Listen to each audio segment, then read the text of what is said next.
that day, like when he went out to eat. His tennis. Let's go ahead. His tennis shoes, jeans, and a black T-shirt with Grogu on the front.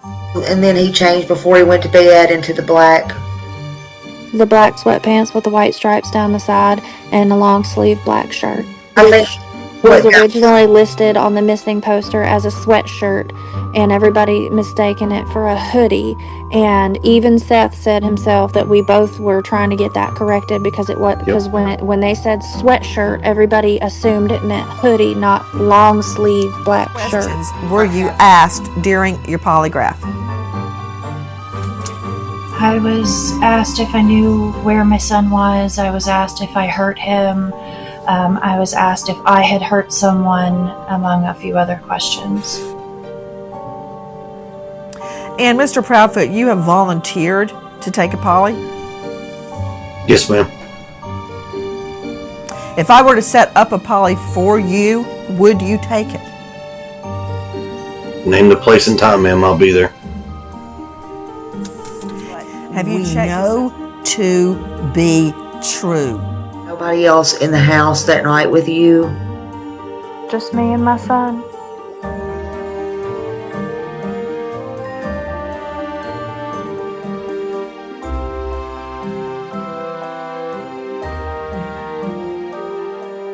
Welcome aboard, Miss Bobbie. Nice to see you.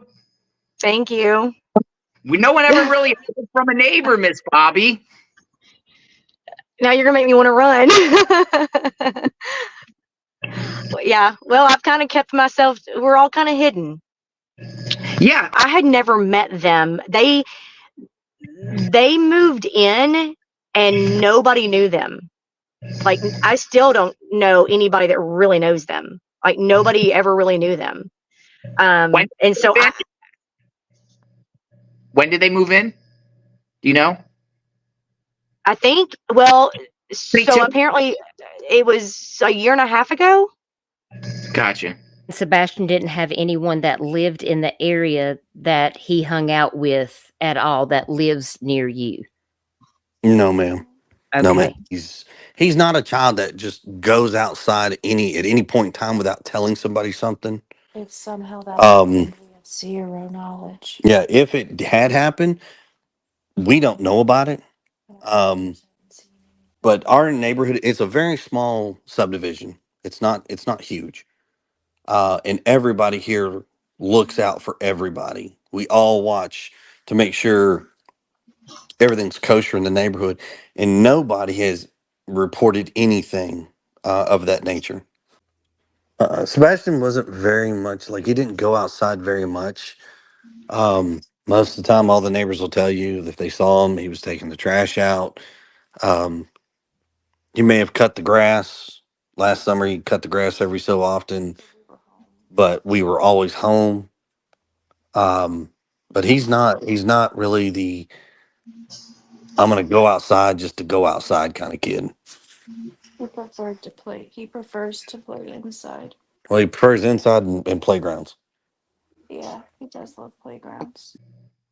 Gotcha. Yeah, and they just stayed to themselves, and nobody really even knew them. I didn't even know that the original owners sold their house, and not because we don't, our neighborhood is just a real quiet neighborhood. Everybody kind of stays to themselves, except for, if you need something, or if a dog, a pet gets out, or if somebody goes on vacation, hey, will you watch my house, that kind of thing. But we don't really, unfortunately, I think everybody's just have busy lives and stuff, and we just don't know. I mean, like each neighbor knows the neighbor next to them. Like, I know all the neighbors around me, and I know a lot of their original neighbors that were there from day one, but I don't know the ones that have moved in over the past 5 years.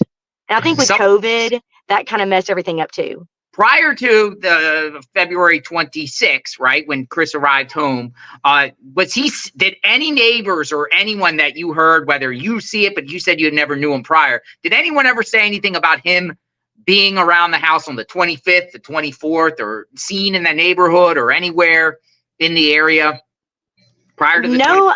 Nobody's ever really mentioned him. The only person that's ever said anything about him coming home, like I said, nobody really ever paid attention, I don't think, because even the neighbor that lives close by that I'm friends with, I asked her, like, did you ever see? She said, I never really paid attention because, like, he would come and go, and they never were out really, and they had this camper, and the camper would leave, and then it would come back, and then, he never came outside. And it's odd because Chris kept saying that he would go outside and play and, all that kind of stuff. And she's like, I don't remember ever seeing him really outside playing.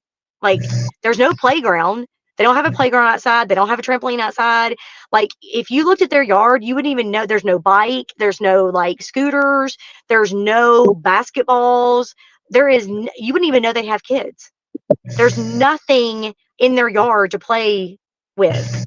He's never outside. Like, he didn't go outside and play catch with his dad. Nothing. That night, Katie claims, the night of the 25th, that Sebastian takes the trash out after they arrived home from going out to dinner. Go ahead. There's no specific footage of that. The neighbor that has the Ring door camera that saw that, she said to me on the phone that the only thing you can see is a silhouette. She said you cannot see a physical person. There is absolutely no physical proof of Sebastian being at their house that night after dinner. There's nothing. There's her car coming home. My neighbor did tell me that she saw her car come, but she parks in the garage, so nobody saw him get out of the car.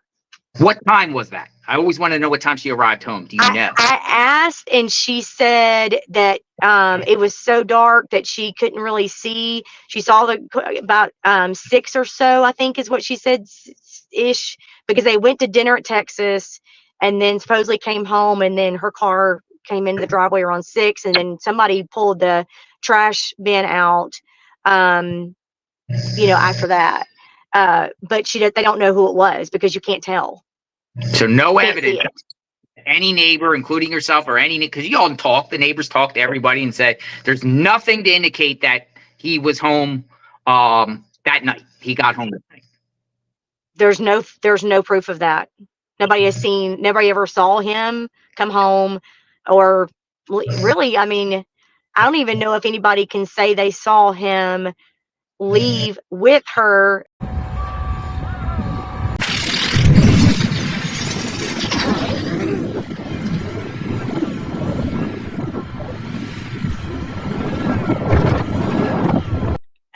No, I don't think anybody actually looked back that far.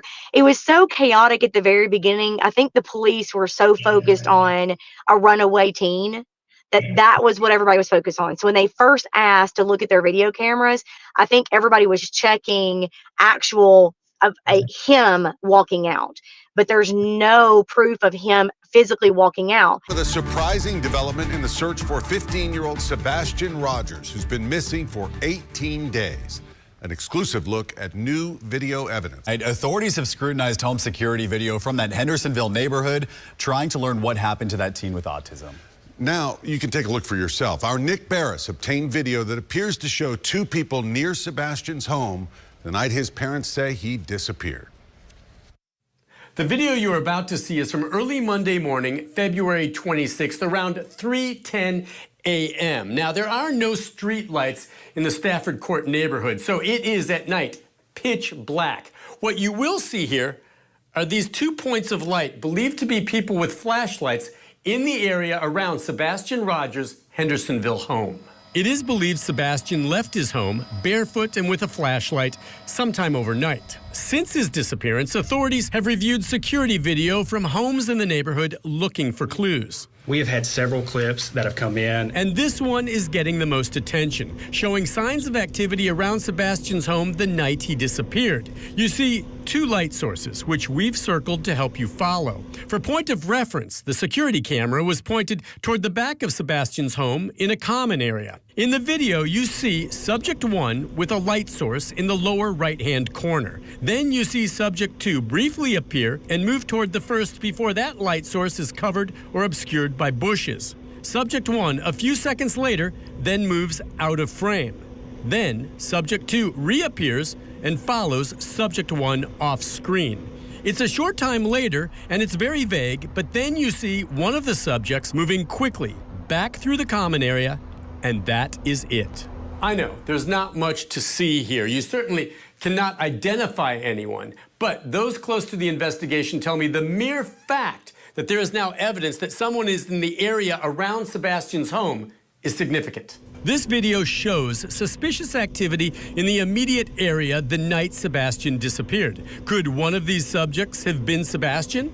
Did he meet and leave with someone? Sebastian's father says his son would not go with a stranger. It's up in the air for me because I don't think he would get into a vehicle with somebody unless he knew them. So what exactly are we seeing here? I know investigators are doing what they can to try enhancing the video for any more clues. For now, this video is now part of the Sebastianrogers missing person file, and I'm told it could become more significant depending on where the ongoing investigation leads. Recently, Channel 5 in Nashville, they had security footage that showed 2 flashlights the night he disappeared. Is there anything that you think about this video, or? Sure.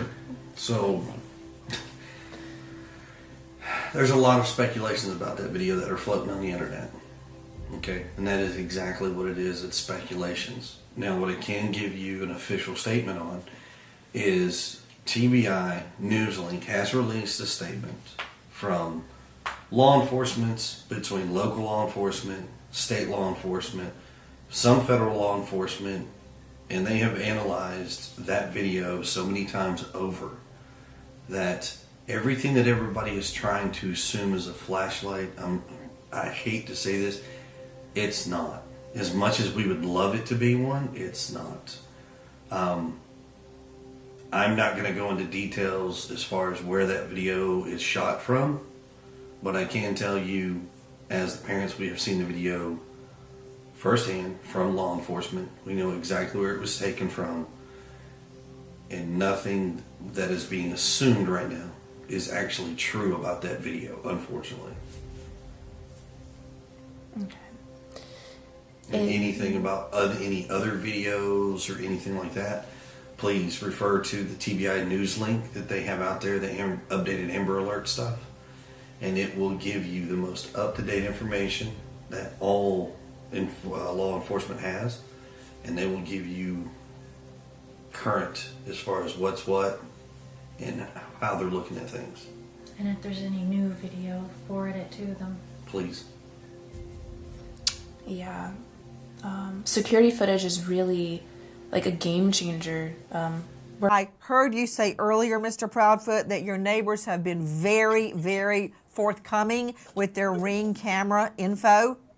And I was trying to determine if any lights were on, what, if anything, they may have caught. But I understand from your previous interviews that nothing of any evidentiary value was caught. And also, in another statement you gave, I understand that the video of the 2 flashlights, and I'm saying that with air quotes, that's not exactly what that was at all.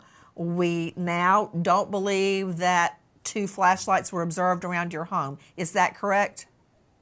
Yes. You're very correct. Okay.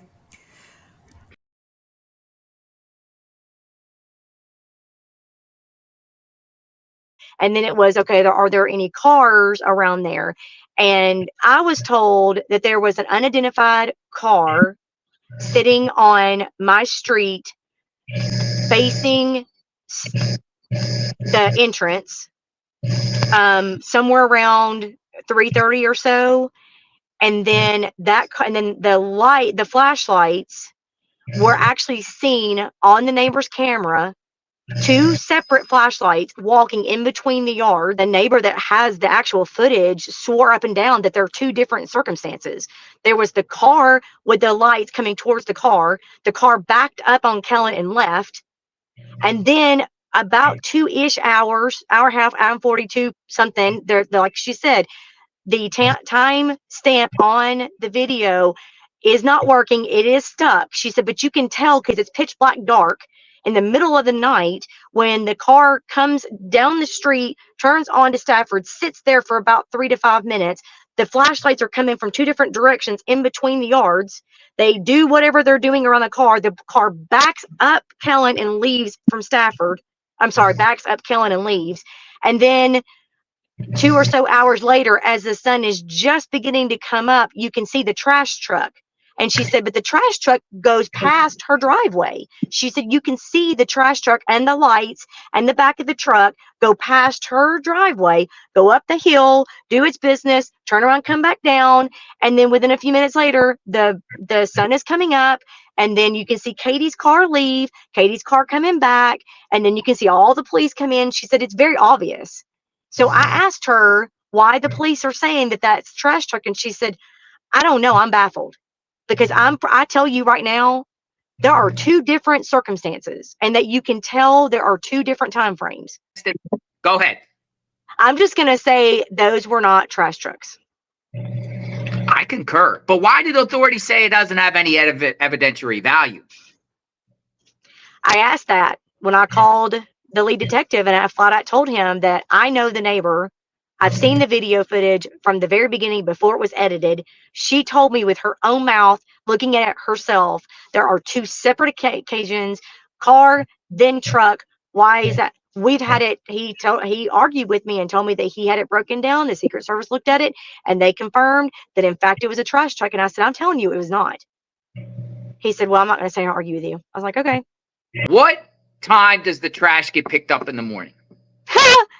That is the biggest misconception. Here we go with the whole light thing, right? This is where we're going. So we're going to talk about the 3 a.m., 3:10 a.m. lights. Let's talk about the trash. What do you know? So our trash gets picked up by J.E. McMurtry Disposal, has for many, many, many years. They used to, a few years back, they would pick up around 6:30-ish, but then the bus was coming through and it was making it hard for them to come through with the bus, and all the kids were out and it was just chaotic. So they switched it, and now they go down my street about 5:30, 5-ish, between 5:15-ish, 5:20, something like that, every Monday morning. That's going down my hill, though. That's not when they come in and they're going around it. That's when they're coming back down. So, yeah. I mean, that's an extra, 20 minutes? How long does it take for the trash truck guy to go through the whole entire neighborhood? And the other misconception is a lot of people are saying that they have to hand dump the trash bin in there. They don't. It's a new truck. They have an arm, and it does it for them. So that was another thing where they're having to pick up these big. No, they're not. They have an arm. They roll it over to the arm, connect it to the arm, and they dump it in. You can hear it. I mean, it's not quiet. It's loud. I mean, you can hear the arm doing all that. So by the time they collect the trash coming up the street, though, not going down it. They're collecting it as they come up. So I guess they're probably in the neighborhood just like around 5, just before 5. And they're out of there before the buses come. Yes. Or the bus come, or the, Absolutely. You said buses. Where's trash go? Oh, it gets dumped in either Nashville or Gallatin. If Nashville is full, they'll temporarily dump it to Gallatin. And then once, I guess, Nashville gets finished, whatever, then they'll transport to Nashville. The big misconception was that the neighborhood behind us, they get picked up by a different company on Tuesdays. So that's a whole different thing. Is that construction development you're talking about? Well, that was the dumpster that everybody was asking about. How is it possible that, whatever, that the dog hit over there as well? The second dog that was out walking hit also by the trash dumpster. And the trash dumpster owner found that out when law enforcement told him that we got a hit by the dumpster. The owner of the dumpster called them back and said, okay, we dumped our trash on this certain day, Tuesday, whatever, on that certain day in Kentucky. So you guys need to go and get a warrant, obviously. And he gave them permission to go search the Kentucky dumpster or landfill. So that's why they went to Kentucky. And then I was told that they also checked Gallatin and Nashville as well. So going back to the whole light thing, I was told that there was an unidentified car sitting on my street facing the entrance somewhere around 3:30 or so. And then the flashlights were actually seen on the neighbor's camera, 2 separate flashlights walking in between the yards, which the trash truck does not do. They don't need to. All of the trash is at the curb. They have never, ever gone. Matter of fact, when you sign up for services, they tell you in the email their rules and regulations. If your trash is not by the curb, they don't take it. Unless, you're an elderly person, you ask them. If your trash is like in the front of your house and you ask them, they'll come and get it like that, but they won't come around the back or in between houses. That's bull monarchy. That is not how that works. No track. You don't believe that those 3:10 a.m. lights were around 3:10 after 3 a.m. were trash truck lights. Not only do I not believe it, but the neighbor that has the actual footage swore up and down that there are 2 different circumstances. There was the car with the lights coming towards the car backed up on Kellen and left. And then about 2-ish hours, hour and a half, hour and 42 something, they're like she said, the time stamp on the video is not working. It is stuck. She said, but you can tell, but there was there were no cars that came up their street and then left up their street and left. The only car that was ever seen was the one that was on Kellen that parked on the corner of Stafford and Kellen for about 3 or 5 minutes, where the flashlights came towards it, backed up and left. And then the trash truck, and then Katie's SUV, and then the police, or then the school bus, and then the police. So there was no other car that ever drove up Stafford. Was it a car that the lights went to? Or like an SUV or a car? Like what type of vehicle was it? I don't know. I don't remember. Just the words that where I was told was unidentified car. I don't know if it was an SUV or a car or what. That was just what I was told. It was an unidentified car. And that was another thing, is when I asked the lead detective, I said, this car that was on Kellen, he was like, yeah, we already figured that out. That was an Uber. And I was like, no, the Uber was a neighbor on Devon that ordered an Uber about 5:30 to go to the airport. I know that. But the car why would a car sit on Kellen if they were going up the street to get the customer to leave? I mean, you don't sit there. Coincidentally, at the same time, lights are flashing around the time. Well, at that same time, the trash truck would have been through there. So you wouldn't have gotten that confused. Why would a car be sitting on our road like around 3:30, 4 o'clock Monday morning? I mean, it just doesn't make any sense. Well, one thing I say, and it's the truth, the law enforcement is not obligated to tell the public the truth. That's true. We have to tell law enforcement the truth if we're being interrogated or questioned or whatnot, in a sense, because you could be, charged with lying, but they're not under any legal obligation. I mean, morally, you would think they would tell the truth, but they don't legally have to. And they can lie to the public, and they do. So maybe they're keeping things close to the vest. I was just really surprised how I felt like he got a little bit defensive with me when I mentioned that I was a neighbor and talking to the neighbors about their surveillance. Because my thought is this, if you were to ask an officer a direct question, if he can't discuss it, instead of arguing with me, the response should have been, I can't confirm or deny that. I can't discuss that. We're still in investigation. Instead of him flat out lying about or, defending it and arguing with me, why didn't he just say, well, that's still part of the investigation, I can't comment on that? And I would have simply said, okay, you're right, I understand. Yeah, absolutely. But he didn't. Integrity of the investigation, no comment. That's what I would have done. I mean, that's usually what they do. Why argue with me and try to convince me otherwise? It's like he was trying to convince me. Leave that alone. Stop talking about it. That's not part of this. Got you, Bobbie. It's pitch black dark in the middle of the night when the car comes down the street, turns onto Stafford, sits there for about 3 to 5 minutes. The flashlights are coming from 2 different directions in between the yards. They do whatever they're doing around the car. The car backs up Kellen and leaves from Stafford. I'm sorry, backs up Kellen and leaves. And then 2 or so hours later, as the sun is just beginning to come up, you can see the trash truck And she said, but the trash truck goes past her driveway. She said, you can see the trash truck and the lights and the back of the truck go past her driveway, go up the hill, do its business, turn around, come back down. And then within a few minutes later, the sun is coming up. And then you can see Katie's car leave, Katie's car coming back. And then you can see all the police come in. She said, it's very obvious. So I asked her why the police are saying that that's trash truck. And she said, I don't know. I'm baffled. Because I tell you right now, there are two different circumstances, and that you can tell there are two different time frames. Case, it turns out that I have a friend of my sister's who reached out to me. She sent me a text and said, hey, I just wanted to let you know that Sebastian's mother is my cousin. And I would really appreciate it if you could please talk about Sebastian's case and get his information out there. I appreciate all that you do. And she put me in touch with Sebastian's mom, and we did speak at length today.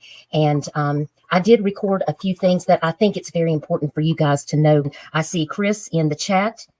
Thank you so much for being here, Chris. If you see Chris Proudfoot in the chat, that is Sebastian's stepfather. And we really appreciate you being here. And thank you for speaking with me today. We just want to get out the most accurate information about your son so that we can hopefully help anyone to know all of the information about Sebastian so that we can make sure that he is found safely and that he comes back home, because I know that you and his mom, miss him very much.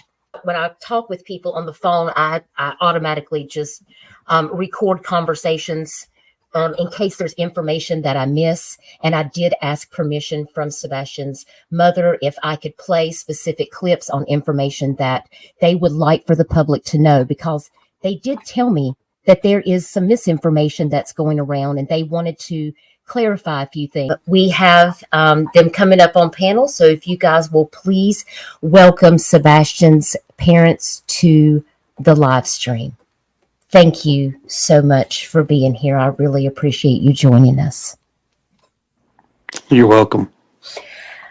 We had a really good conversation today, and I appreciate you being willing to talk to me about Sebastian going missing. And there is some things that they can't speak on right now, but when they're ready to come forward, they will do so, and they will let us know if there's any updates that's going to be happening. Search for a 15-year-old boy in Sumner County. The TBI put out an endangered child alert for him today. To have joined the search now, up to 150 personnel looking for Sebastianrogers, going on hour 10 of the search now here in Shackle Island. We want to show you Sebastian's photos. He's 15 years old and he has a form of autism. This photo was taken of him just last night. He was last known to be at home before midnight. Teams have been looking for him since 6:30 this morning. You guys were at the Costco on Saturday. That's when you took the picture of him, correct? Yes, my wife was at Costco on Saturday. Yeah, not the shirt Sunday. that's in the flyer where it says Optimism was on a Saturday. They were at BJ's on Sunday. Okay, and when it comes to a restaurant or no, they are all wholesale, like a commissary style stores where they sell in bulk. So Costco Saturday, BJ's on Sunday.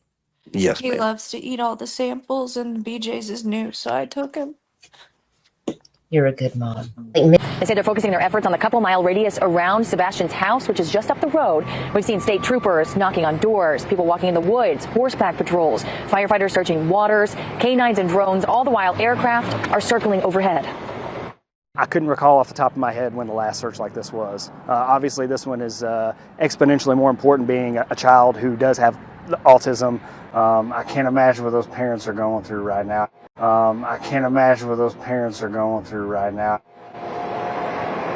The Sumner County Chief Deputy who you just heard from there says Sebastian loves water and he loves to hide in small spaces. Sebastian is 5'5", and they say he's likely wearing all black. Now, many people tonight are asking how they can help. The Chief Deputy says as of now there is no public search party, but he does ask anyone who lives in the area to check their Ring doorbell cameras. If they see anything on there, to call Sumner County. Tracy. Oh, it's so heart-wrenching to see everyone out there just trying to do whatever they can. You're active in the Sebastian groups. You do talk, you do share, you share a lot of insight. You've been there from day one, right? Yeah, well, honestly, day one was such a trauma, just dramatic day that I I don't even think, the only thing I was in on day one was our neighborhood group, because that's where Katie had first commented about him being gone. So no, actually I wasn't in any Facebook groups day one. It was such a crazy moment.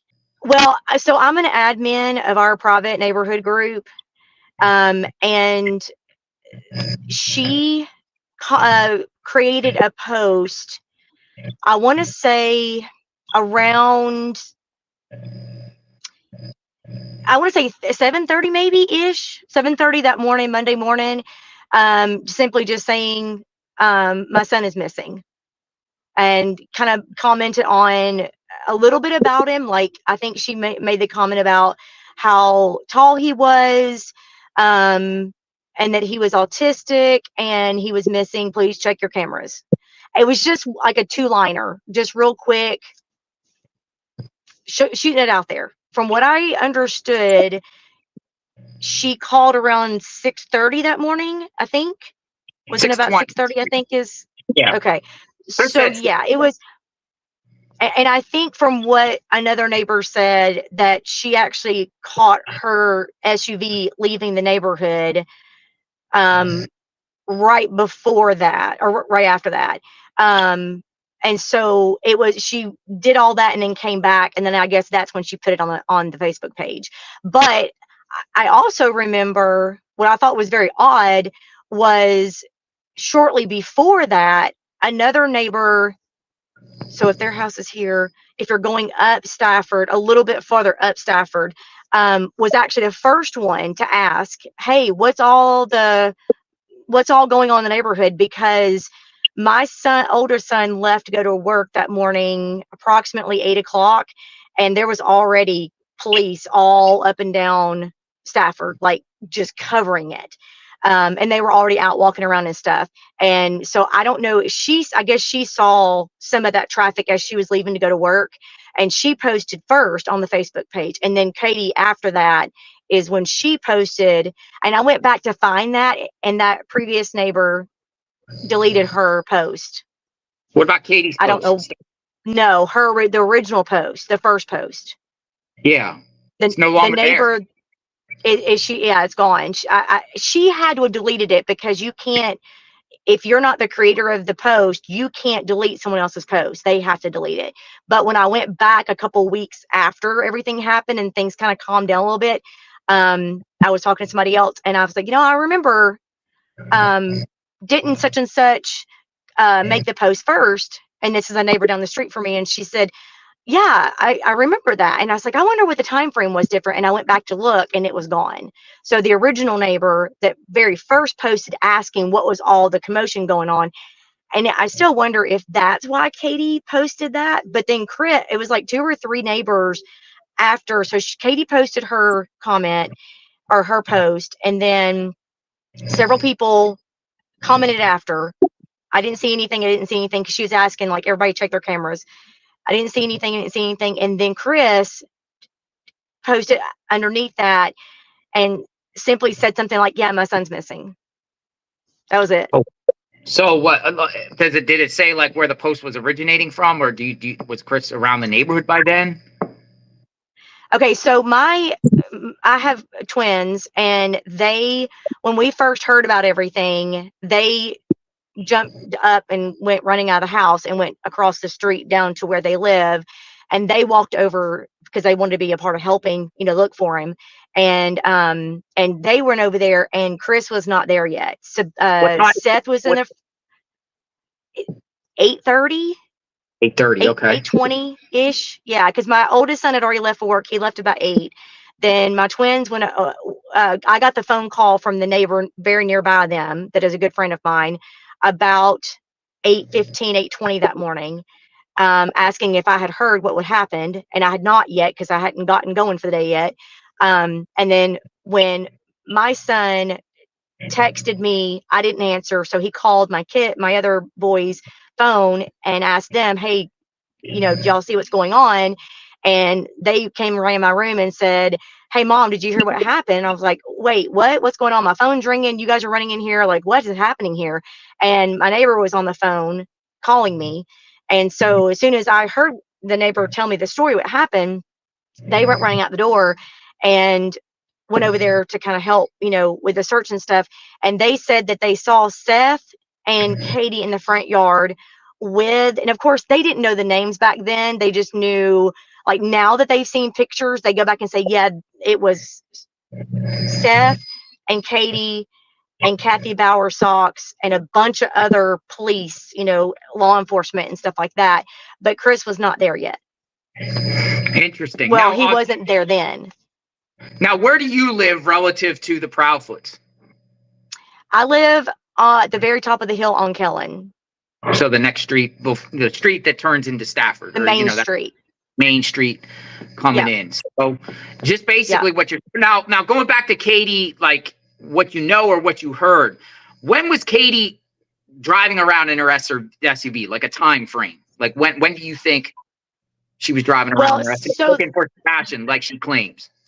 Right. So there's so many different things here because the neighbor that I actually spoke with, that I'm friends with, she's the one that has the camera on the corner of Stafford and Kellen. And I'm not going to mention her name, but she's the one that the camera footage got leaked without her knowledge and her permission that everybody has seen. But I've directly spoken with her. And then I also have directly spoken with a couple other neighbors that live very close to the Proudfoot's house. And the neighbor that I spoke with the very first time that morning, she said that when she was taking her kids to school, Katie was already back from looking. She had just got back from looking, and the kids have to be in school at 7:30. And so she normally leaves the house at 7 to take her kids to school. But Katie was already back and in the front yard, and all the cops and stuff were there. So she stopped for a minute to talk to her, took her to school. My neighbor that had the camera footage told me that her timeline is not working correctly. But when she puts it all together with the sunrise and then the bus coming through and all of that, she said it was approximately about 6 o'clock, 6:15, 6:20. It was right in between supposedly when she discovered him missing. Supposedly she gets up, she runs around the house, she gets dressed, and she drives out of the neighborhood and that kind of thing and goes looking for him.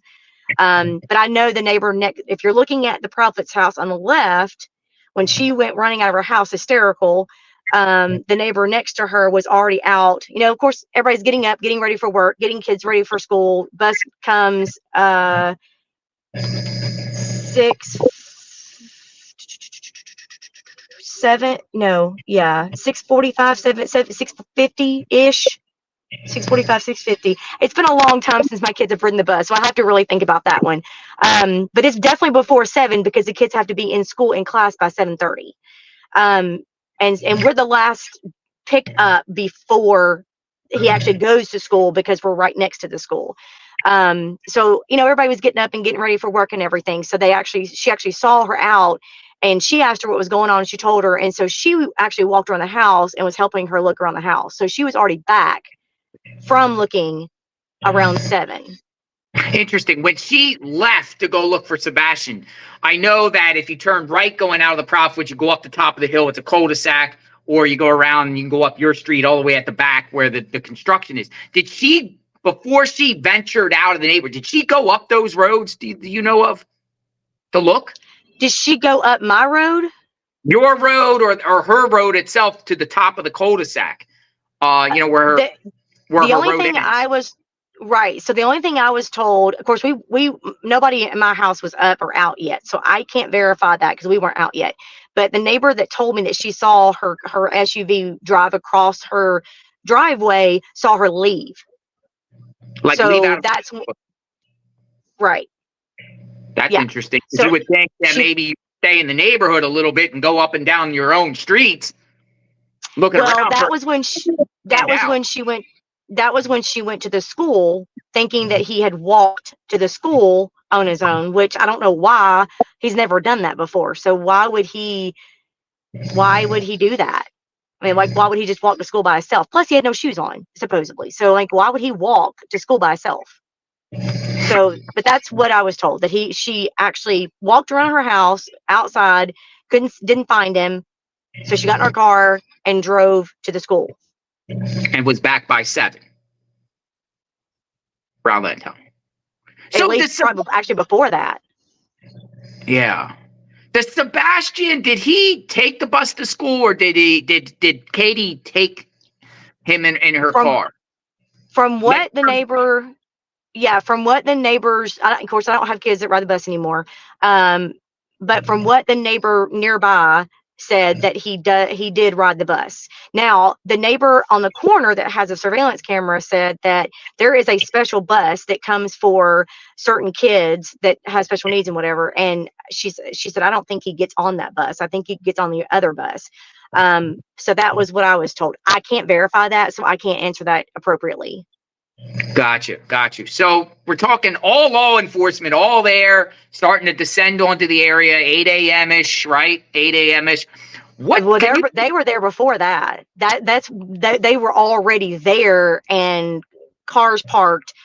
By the time when my son went to work at 8, they were already there and already clumped up together and starting to talk, because they were already in the front yard talking to them. So they were, I don't know exact. I mean, I would say probably it was even before. I mean, they were probably there. I'm trying to remember what she said when she got ready to leave. She never said anything. The neighbor that called me and told me about it never mentioned law enforcement being there. She just said that Katie was outside walking around, upset and everything. And she asked her, like, what's going on? But she didn't specify if there were law enforcement there, but they were already there and out of their cars and in the front yard at 8 o'clock. So they had to have been there before that. Gotcha. Any idea when Seth got there? No, but I do know that he was there by the time my kids went over there, like I said, which was about 8:30. He was already there. And I also know that his truck was there, like off and on the whole time. Gotcha. But I don't know what time exactly. So what happens to, just explain to everybody then, what did law enforcement do at that point, like throughout the morning? Once they all arrived there, did more and more law enforcement come, or was there certain? I told my neighbor down the street, I said, I didn't even know we had these agencies. I mean, like, I've never in my life ever seen such a response. It was overwhelming. It was like, it kind of freaked me out. Like, oh my God, I feel like I'm living in a real life, like, drama crime scene. It was the craziest thing I've ever seen. The very first that came out was the sheriff's department, because we live in the county. So sheriff's department respond first, because we're not part of the city. So they came out first, and they literally walked all up and down and around and everything. And then they came door to door and asked everybody, who all had cameras and whatnot. What did you see? What do you know? Whatever. And then it was, now of course I'm having to really go back in my head. It's been a little while. It was later on that afternoon, they brought some dogs in, and they started walking around. They came around the houses and asked everybody to walk around their own property, look underneath stuff, in anything that's unlocked. So all of us up and down my street, everybody, my neighbors came out with me. She and I walked together, walked all up and down our yards, all across the street, up and through the cul-de-sac, down the street a little bit. There's a barbed wire fence behind us as of right now, where the new construction is, so you can't get over that, but we could walk around it. And so we both walked up and around that, just looked everywhere that was kind of close by. And then I noticed that they had the drones up. It was chaotic. It was absolutely chaotic. Did you see Seth and Katie out there looking? No. Not in our neighborhood. Never. Never seen them walk around. No. They were in their yard out, but never left their property. No. And I know for a fact, because so Monday my kids were out with law enforcement, because at that point it was, we need all the neighbors come out, help us, look everywhere, whatever. So they were open to everybody coming in and help. So at that point, my kids jumped into one of those razor things and drove all up and through the property and stuff. And then my other one walked with the canine unit in the construction zone. He walked all the way through that. They literally, I had to call them at one point in time and tell them, y'all need to come home and have lunch. I mean, this is crazy. I know you want to help, but you got to come home and eat. And so then they came home, they ate, and then they went back out there, and they were out there with them all day Monday. And when I asked my neighbor, so she told me this Monday. If I go back to day one and kind of rehash a little bit, trying to make this as short as possible, the neighbor close by that saw Katie out front on the way to taking her kids to school, she was the one that called me. Friends, I'm good friends with her. She's the one that actually called me and told me what was going on, and said that I said, well, what happened? And she said, well, I went and asked Katie what happened, and she said, and this is where the story gets totally misconstrued. I don't know. Again, third party. I'm hearing this from another third party source, so I trust this lady. She's a good friend of mine. There's no reason why she would lie. But she said what Katie they had gotten home from Texas Roadhouse, took the trash out, so on and so forth. Sebastian was in his room. She was in the kitchen, I guess, getting whatever done. And from her house, she's close enough to where she can see from the Ring camera, like the lights inside, because it's dark. So I mean, if you have lights on, you can see it. And so she said that she could see the lights in the house around 10 or so. Then Katie told her that Sebastian was in her room. She was in the kitchen. She said, you need to go to bed. And he said, okay. And she goes in the living room and does whatever, watches TV. She says she was studying. I don't know, whatever, doesn't matter. She was in the living room for whatever reason. And she told my neighbor that she fell asleep and say that again. You broke up. Say it again. You broke up. This funk, and she yelled across the house and said, Sebastian. And he said, yes, Mom. And she said, are you okay? He said, yes, I'm fine. I'm good. Go to bed. And she said, okay. So she gets up, and my neighbor said you can actually see his light go off, her walking across the house, her light go off, and then a silhouette come up to the window for a minute. And then everything just goes black. What time was that again? Because you cut out. I'm sorry. I know my son was calling me. Okay. So she woke up around 11:30 is what she told my neighbor, that she woke up about 11:30, and apparently he was still up. But I find it odd, because my thought is, and again, none of my business. I just think, okay, put yourself in that position. If I have a child who's got special needs and I hear a thump, I'm going to walk into my child. No, let me put it this way. My kids are all very healthy and normal. I'm very blessed to have very healthy kids. But if it's 11 o'clock or 11:30 at night and my kid has to be up at 6 the next morning, I'm going to be in their room yelling at them and taking their electronics away and telling them, go to bed now. That I would be walking in my kid's room. Even where my kids are now, healthy and average children, whatever, no problems.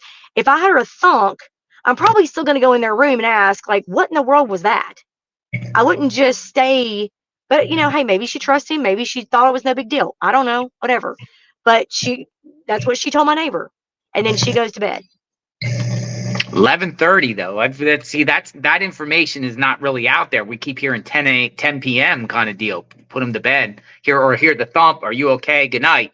10 p.m. Right. But this is what she told a neighbor. That's right. That's right. And then when the sheriff's office came by our house to do the same door knocking thing and walking around and whatever, I asked the sheriff, I said, let me ask you a question. And he's like, what's that? And I said, I know early on investigation, they actually were talking to us. Like day 1 and 2, they were talking to us. So they were giving us information. They were telling us kind of what they were going to do and whatever. And then after about a week of it, they just shut down and never would talk again.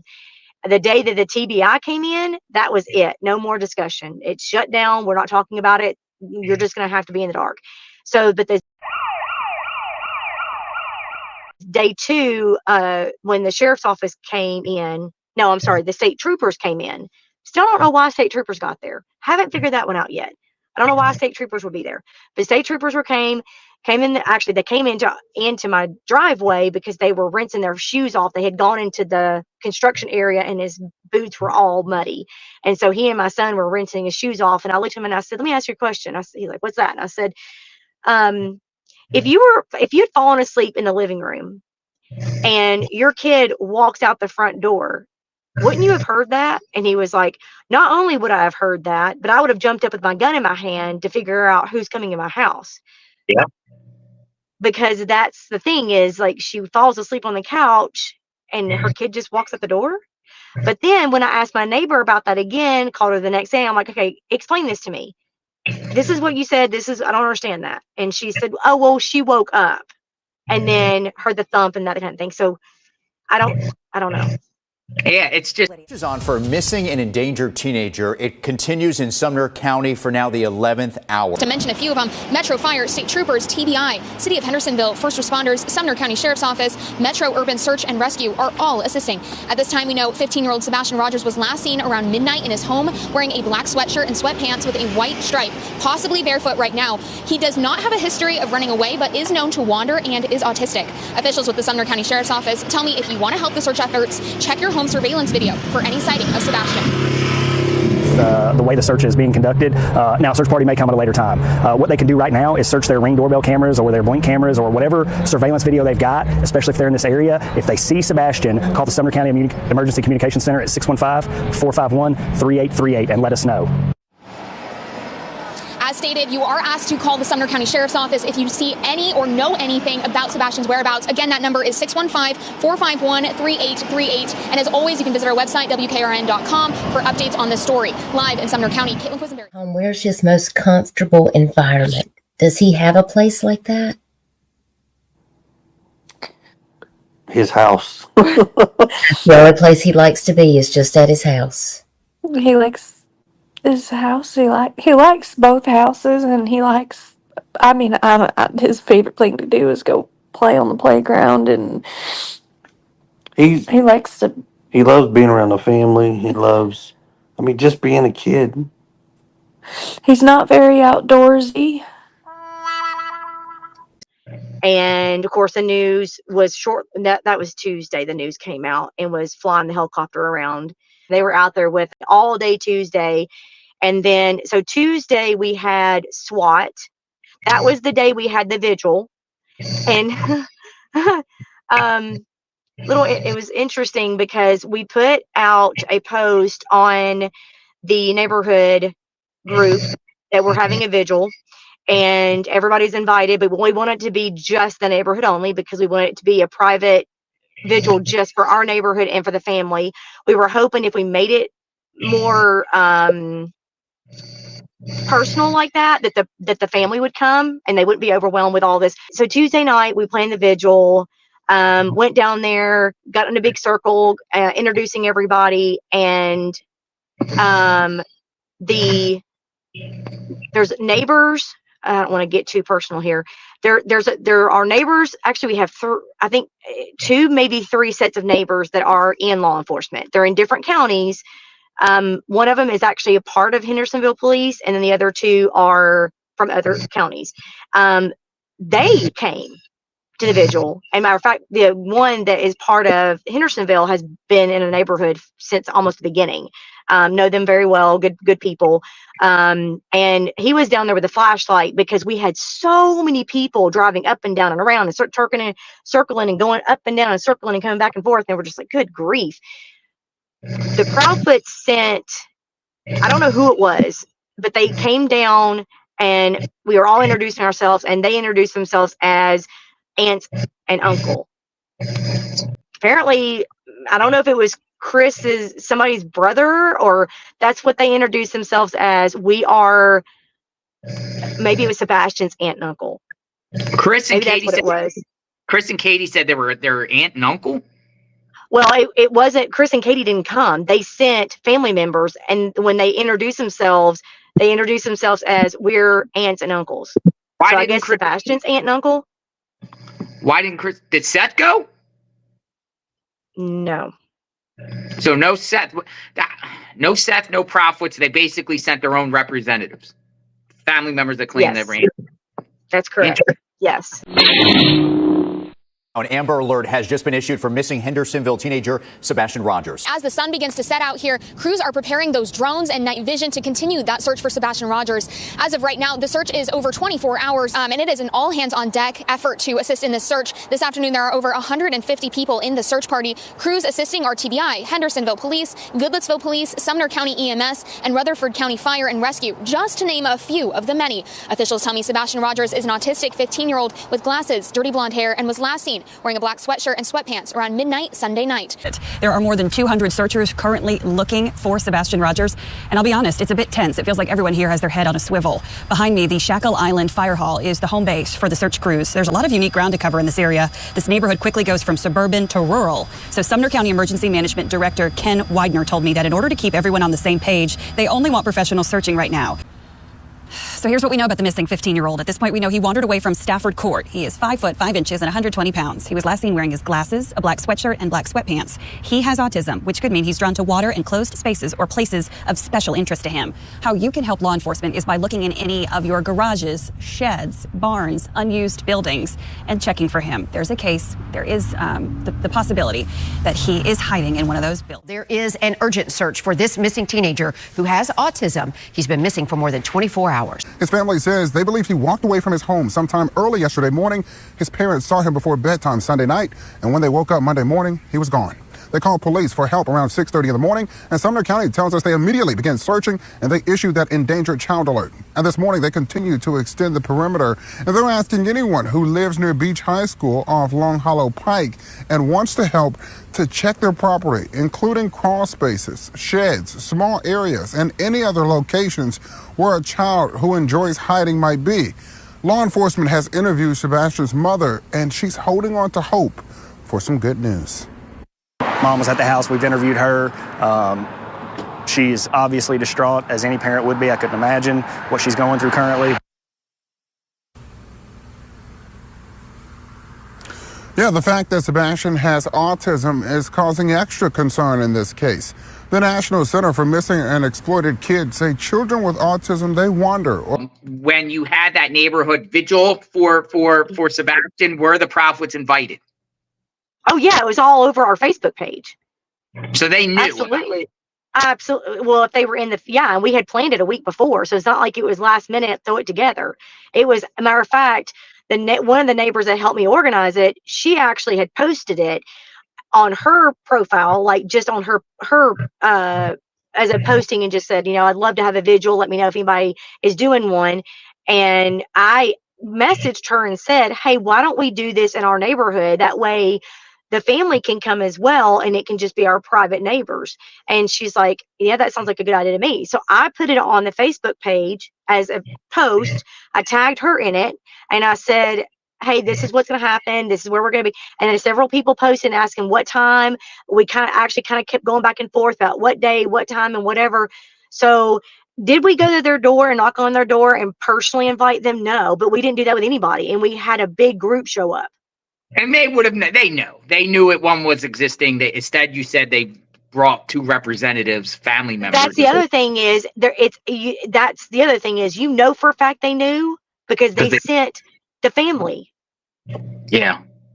What did the family say? Like who the people that you said that came, uncle and aunt, right? Uncle and aunt, they said? Yes. What did they say anything? Did they talk? They didn't really talk much. They just kind of stood there and listened to us, introduce ourselves. And we went around the circle. It was quite a big circle. We went around the circle, and everybody, said their prayer and whatever. And then afterwards, we just kind of said, hey, do you guys need anything? And we said, do we need food? Can we set up a food train for you? Or, is there, do you need anything? And they both said, oh, we've got a lot of support. We're good. We're fine. Don't worry about us. We're good. We got plenty of support. You said he has been missing for over 24 hours, as they last seen him walking out of his house around midnight. The TBI did issue an endangered child alert. They believe he walked out of his house and is unable to find his way back without help because he's autistic, which is why they are concerned for his safety. Officials say Sebastian likes to get into small spaces and hide under his bed. So for those who live within 3 miles of the search area around Beach High School along Long Hollow Pike, you may want to check outbuildings, garages, cars, and under desks in case Sebastian used any of those as hiding places. Sumner County Sheriff's Office says that's the best way to help them out at this time. But not only did I see that, but when on day 3, I think it was Wednesday, when National Guard came through and they had their dogs. Oh yeah. Oh yeah. I didn't know that. Oh yeah. Oh yeah. They were all up and down through the neighborhood. That's why when everybody said, the police aren't doing enough, I have some of my own personal thoughts about that, but I will tell you right now, we had we had the Sumner County Sheriff's Office, we had Hendersonville Police, we had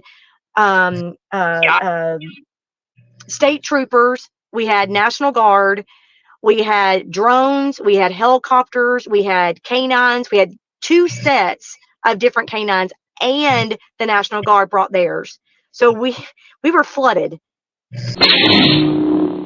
You may have received that Amber Alert on your phone yesterday afternoon or seen the billboards over the interstate. It's all for 15-year-old Sebastian Rogers. And it's a heartbreaking development because this does mean that law enforcement now has reason to believe that Sebastian has either been abducted or is in serious danger of injury or death. And it has been an all-hands-on-deck effort. On Monday, the Sumner County EMA director says there were over 200 searchers on the ground, plus canines, helicopters, and drones. There's been help from about 24 agencies with rescue and dive teams on standby. We're told nothing is off the table. They've even been playing his favorite song, Eye of the Tiger, along the search to try and soothe Sebastian.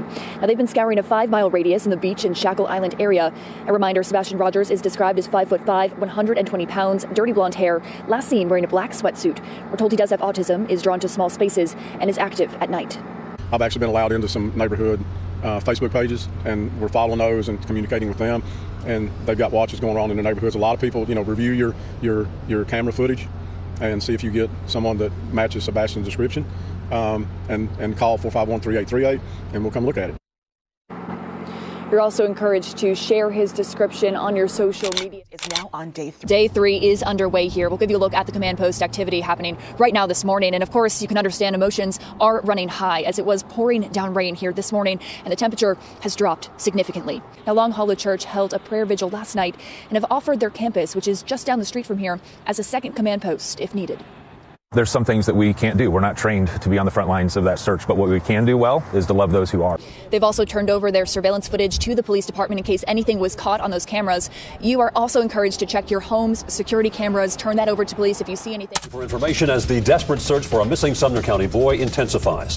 Unfortunately, there is still no sign of 15-year-old Sebastian Rogers, despite exhaustive efforts. Officials now say they're still treating this as if Sebastian just got up and walked away from his house.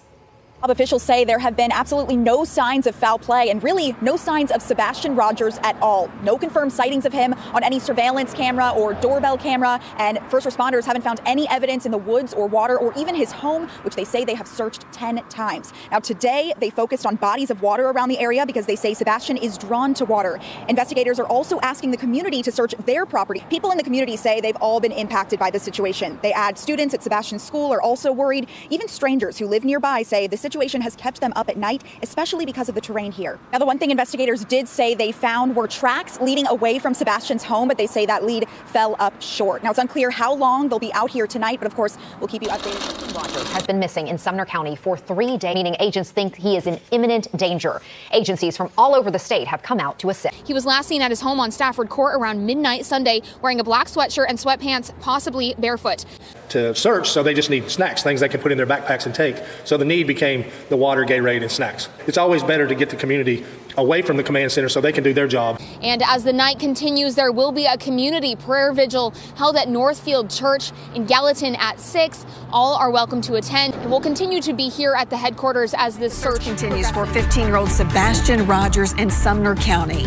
Aaron Cantrell joins us now from Northfield Church in Gallatin, where a vigil is getting underway. On day 3 in crews, they have been out all day searching the area, but community members, they felt the need to do something. So they're hosting this prayer vigil, coming together, hoping and praying that he does come home safely. Now, a lot of people want to get out in the community to help search, but first responders say just leave that to them. But this is the best way they can help, by praying. Our big concerns is the weather, the rain from this morning, the drop in temperature, the wind, and then tonight we're going to be cold.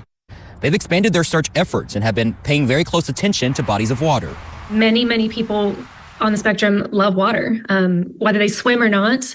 Just the calming nature of water tends to be a place that attracts them. Ponds, lakes, swimming pools. Obviously, we're in Hendersonville, so we've got a lot of water around us. More think Sebastian could be a sensory seeker. Someone who enjoys a lot of pressure, deep pressure.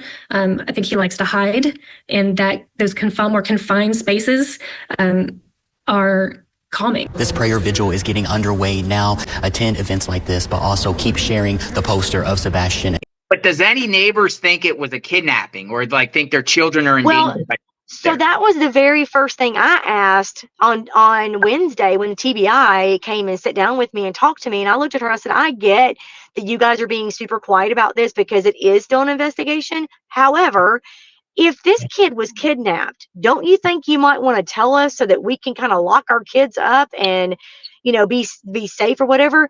And she, instead of her, and I guess is, again, part of the investigation, she said, well, you should always do that. That's interesting. Yeah, they have a responsibility. I mean, if one of their theories is Sebastian got kidnapped, and they never said Sebastian was kidnapped. I had went to work that night, I think. I did something. I wasn't home for some reason. My son was on our back deck. Now, our back deck faces the construction, the top, gotcha. The back of the construction. And so he was on the back deck talking to somebody, and he looks out and he says, well, that's really weird. And she said, what? And he said, look at the light out there. And there was a flashlight. It was kind of a dim flashlight, but you could see it because it's pitch black dark. And he said, why is there a flashlight over there? It was one single flashlight, and it was like walking in the back, kind of over in the back of the woods area. And it like walked around, stopped, walked around a little bit, stopped, and then just disappeared in the back of the woods. And so he called me and he's like, what do I do? And I said, you need to call law enforcement. Like, call the number. We had a flyer. Had one of those flyers, and I was like, you need to call the TBI and tell them and figure out what to do with that. He did, and nothing, no phone call back, no nothing, just okay, thanks for the letter. I'm like, okay, that's awfully weird. I mean, you would think that they would come check that out or call you back and ask you. Yeah, follow-ups. Nothing. No, they didn't even call him back to ask him like exactly where are you, what did you see? Nothing. Nobody ever followed up or nothing. And so he was like, that's really weird. And I was like, yeah, that is weird. I mean, with the missing kid, you would think they would be flying up here to figure out who that was.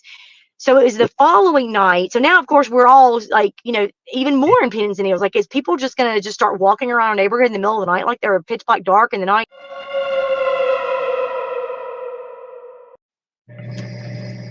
Yes. Okay. So I'll kind of share a little bit of that. This was what day was it? Thursday, I think it was. I think it was Thursday, that Thursday night. Now, mind you, our neighborhood is on pins and needles. Don't know what happened to this kid. Don't understand. Law enforcement's, coming up and around. We've got every department that I didn't even know existed. Like I said, I didn't even know we had a SWAT team. I didn't know we had, drone footage. I didn't know we had any of this stuff. I mean, we're a small county. I had no idea.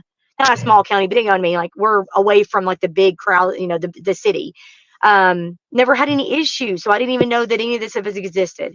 So we were all kind of on pins and needles. And so anything weird. And so he was coming home. We were all at home and still looking around and talking to neighbors and figuring out like what the heck is going on.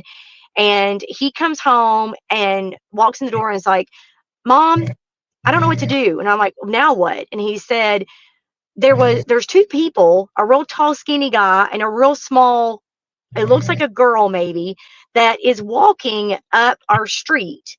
Now, we do have families that will come out and walk their dogs at night before they go to bed. but they had no dog with them, no nothing. And the strangest part about this was this guy was wearing dark black, wide, like ski goggles. You've been in my neighborhood. You can't see your hand in front of your face. It is so dark at night. It was Scary. 9 o'clock at night. Why is somebody walking with these big black goggles? How can they even see? Well, with everything going on, I'm thinking, okay, that's very suspicious. I got to check on that. Yes, I could have called law enforcement, and that's what was said. You should have called law enforcement. However, I didn't want to call law enforcement on my own neighbor. If it was a neighbor out walking around, I didn't want to be rude and call law enforcement on my neighbor. So I told my son, I said, you know what, let's go. He's got a Jeep that's got a bunch of lights on it. And I said, let's drive down there and turn your lights on and see if you can see somebody out there walking. I said, I'll call law enforcement and let them know what we're seeing, and then we'll just turn around and go back home. I wasn't going to follow them. I just wanted to see if I could find them. So we're driving down my road. We turn up Stafford because we couldn't find them. Like, well, maybe they went up Stafford. We went up Stafford. Now my son's Jeep is loud. And so but I didn't even think about it. I was more focused on who this person was. So he drives up Stafford and he says to me, hey, while we're up here, where's Sebastian's house? And I'm like, we just passed it. So he turns around and goes back down, and we're going slowly because I was trying to point out Sebastian's house.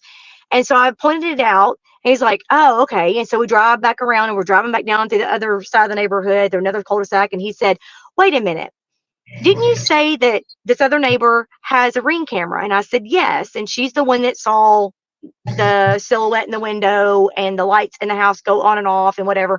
She's like, but that doesn't make any sense, because if that house is located here, how can she have seen over here? And I'm like, okay, go back up the street and I'll show you.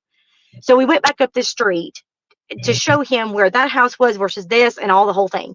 And as we were coming back up, we kind of stopped. Now, this is my neighborhood. I'm not a suspicious person. This is my neighborhood. I should be able to do whatever I want to, right? So I stop, or he stops a little bit. I'm pointing that houses out, and we drive out, and I said, Sean, I said, honey, we got to go home. And he's like, why? And I said, because somebody's standing at their front door. He was like, oh, crap. And so, and I did not, God honest truth, I never meant to upset anybody. It was truly just me trying to figure out what's going on. Never meant to upset anybody. Turn around, Stafford. I'm coming back down, and Chris is now, mind you, I've never met this man, never seen him before. I wouldn't even know who he is. Matter of fact, I thought he was law enforcement. Stands in the middle of the street and puts his hand out and stops just like this. And I was like, oh my gosh, oh crap, oh crap, oh crap, oh crap. And I'm thinking it's law enforcement. I'm like, oh crap, we're about to get in trouble because they're going to think that we're looking for this kid or something. So roll down the window, and he comes around and he stands there just like this. Just like, what are you doing out here? And I'm like, holy crap. I said, I'm so sorry. We were looking for, and I told him what happened and told him the whole story. And he was like, why wouldn't you just call law enforcement? I said, because I don't want to call law enforcement on a neighbor. If they're out walking around, that's kind of rude. And he's like, well, you have no business driving around here, and started telling me in a very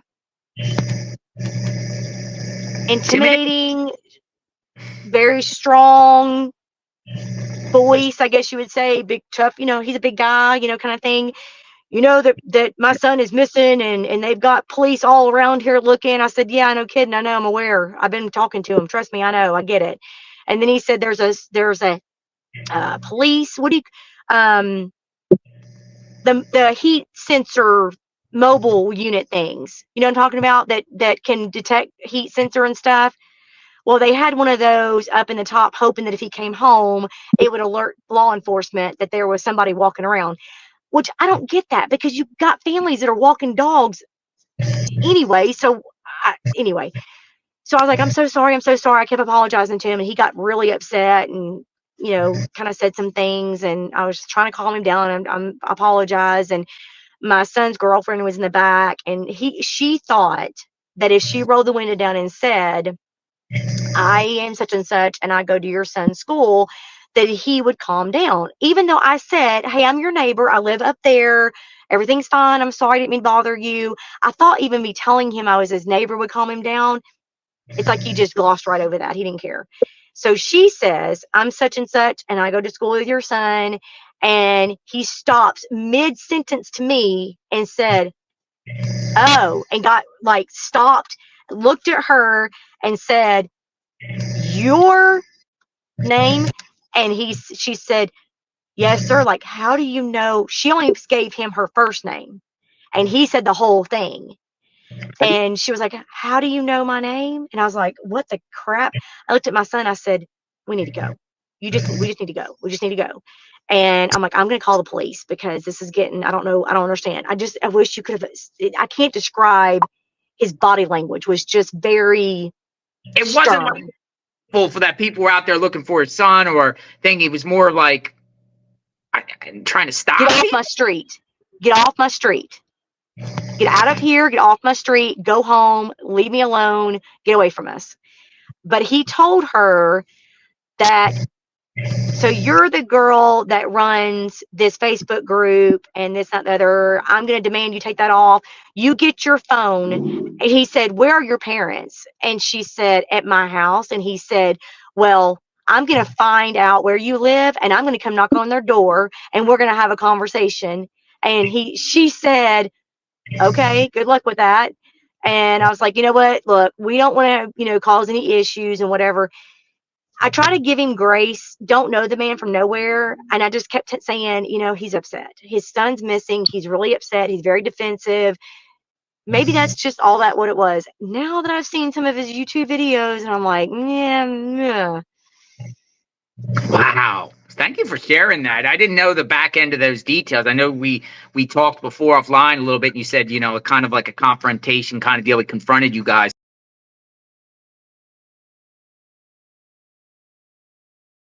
Grandmother spoke out last night, and he said, Trev apparently quoted her from some comments on a YouTube chat.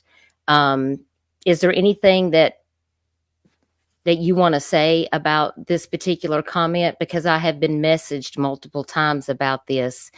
If you want to address it, you don't. And if you don't want to, you don't have to. I just wanted to ask you. I will address it. I have, like I said, if somebody's refusing to address something that shows suspicion, I have no problems to address this. The grandmother, which is Seth, Robin is the name. She is Seth's biological father's mom. She made her statement on whatever YouTube channel. That's fine. Thank you, Trev. What I can say on that is real simple. Like I said earlier in this podcast, kids are going to say things. They're going to get upset because you're a parent and they don't like your answers. Sebastian has said, like I said before, the same thing about his biological father. But when you sit your kids down and you explain to them that being a parent, you have to do things that they don't like, unfortunately, it is what it is. We're not, as parents, everybody knows we're not to be our child's best friends. We're there to be parents. As a parent, your job in life is to make sure your offspring grow up to be better than we ever have been or get things better than we ever could get. And that's your legacy. That's our job. And kids don't like it. They're not going to understand because they're still young. Their minds are being molded. But eventually they're going to grow up. And when they have their own kids, they're going to look back and go, man, our parents were right. Because everybody that's an adult that has kids right now, not one person can say, no, he's wrong. Because you've all done it. We still do it. And that's just part of it. Right. Trev said, she said Chris verbally abused her, and that's very different than parenting. I just wanted to bring it straight to you. The best way to clarify is to ask. To clear up her statement about me being verbally abusive to her. Mm-hmm. Unfortunately, she's not going to tell you the full story. But there's always, remember, 3 sides to the truth: hers, mine, and the truth in itself. So you can figure it out. Me and the grandmother had a conversation, and this all stems back to an incident that a family member did. That as the parents, we had consulted with law enforcement about something They recommended not doing it. Lo and behold, something happened and something was done against what we decided. I reached out to the mom and asked for her help.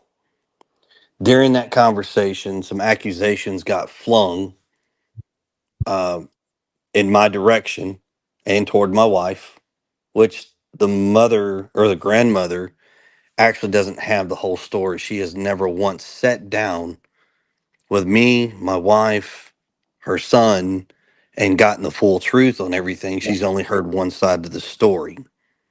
And I can promise you, I've got text messages and I'm not afraid to show them. I'm not afraid to screenshot them and let the public see it. Now, I will say, unfortunately, none of this has to do with the investigation of our son. But yes, we had a heated discussion. Yes, I sent her an apology for the heated discussion. And I've never received anything back from the grandmother, which I have always left that door open. In fact, the day when they got into town, I invited them to my house and welcomed them in. They stayed for a couple hours, then they left. I helped them guide them to the direction where they were putting their RV, and have always made it abundantly clear that regardless, people are going to have their disputes. Doors always open. I was just wondering, like, if you, like, are you, in fact, I'll turn my chat off for just a minute so I don't get No, don't turn your chat off. Leave it on. It's fine. Okay. That way you can get all these questions coming in, because like I said, I told you, I gave you my word. I come on your show. I would answer questions. People ask the questions, but keep in mind, like I told y'all from the very beginning, I'm brash, I'm direct, but I'm respectful. And I ask for the same in everybody else. Yeah, and I told them a while ago, just please be respectful, because I wasn't expecting this. Like, please be respectful, y'all, because... So one thing right now, I'm gonna tell you right now, really irks me with some of these folks that want to follow these YouTube, and I'm very honest about this. Somebody says I won't talk to men. Not that I don't want to talk. Right. It's not that I don't want to talk to men. I have talked to more law enforcement men agencies in the past 24 days than I've probably ever talked to in my entire life. Same thing goes for women. So no, I don't have a problem talking to a man or talking to a woman. I appreciate everybody's assumptions or concerns, innuendos, whatever they want to be. But at the same time, I vet who I talk to. Bill with an update from overnight. In addition to all of the state and local agencies working tirelessly on this, the chief deputy here in Sumner County says they are now talking with the FBI as well. He says they are doing everything within their power to find Sebastian. I just spoke with the EMA director, who says yesterday they scoured about 2,000 miles on foot. The director says typically people will only travel 0.2 of a mile, so they have definitely honed in on that circumference as well as inside his home. But unfortunately, nothing. Aerial crews continue the work overnight, and we're told the ground crews are reporting here again at 7 a.m. this morning. That includes officials on foot, ATV, and horses. We've also seen many community groups come together to support these officials. Prayer vigils have been held the past 2 nights. The EMA director tells me that today they're asking for residents to check any bodies of water on their property. The Sumner County mayor says they recognize people want to do as much as they can, so here is his guidance moving forward today.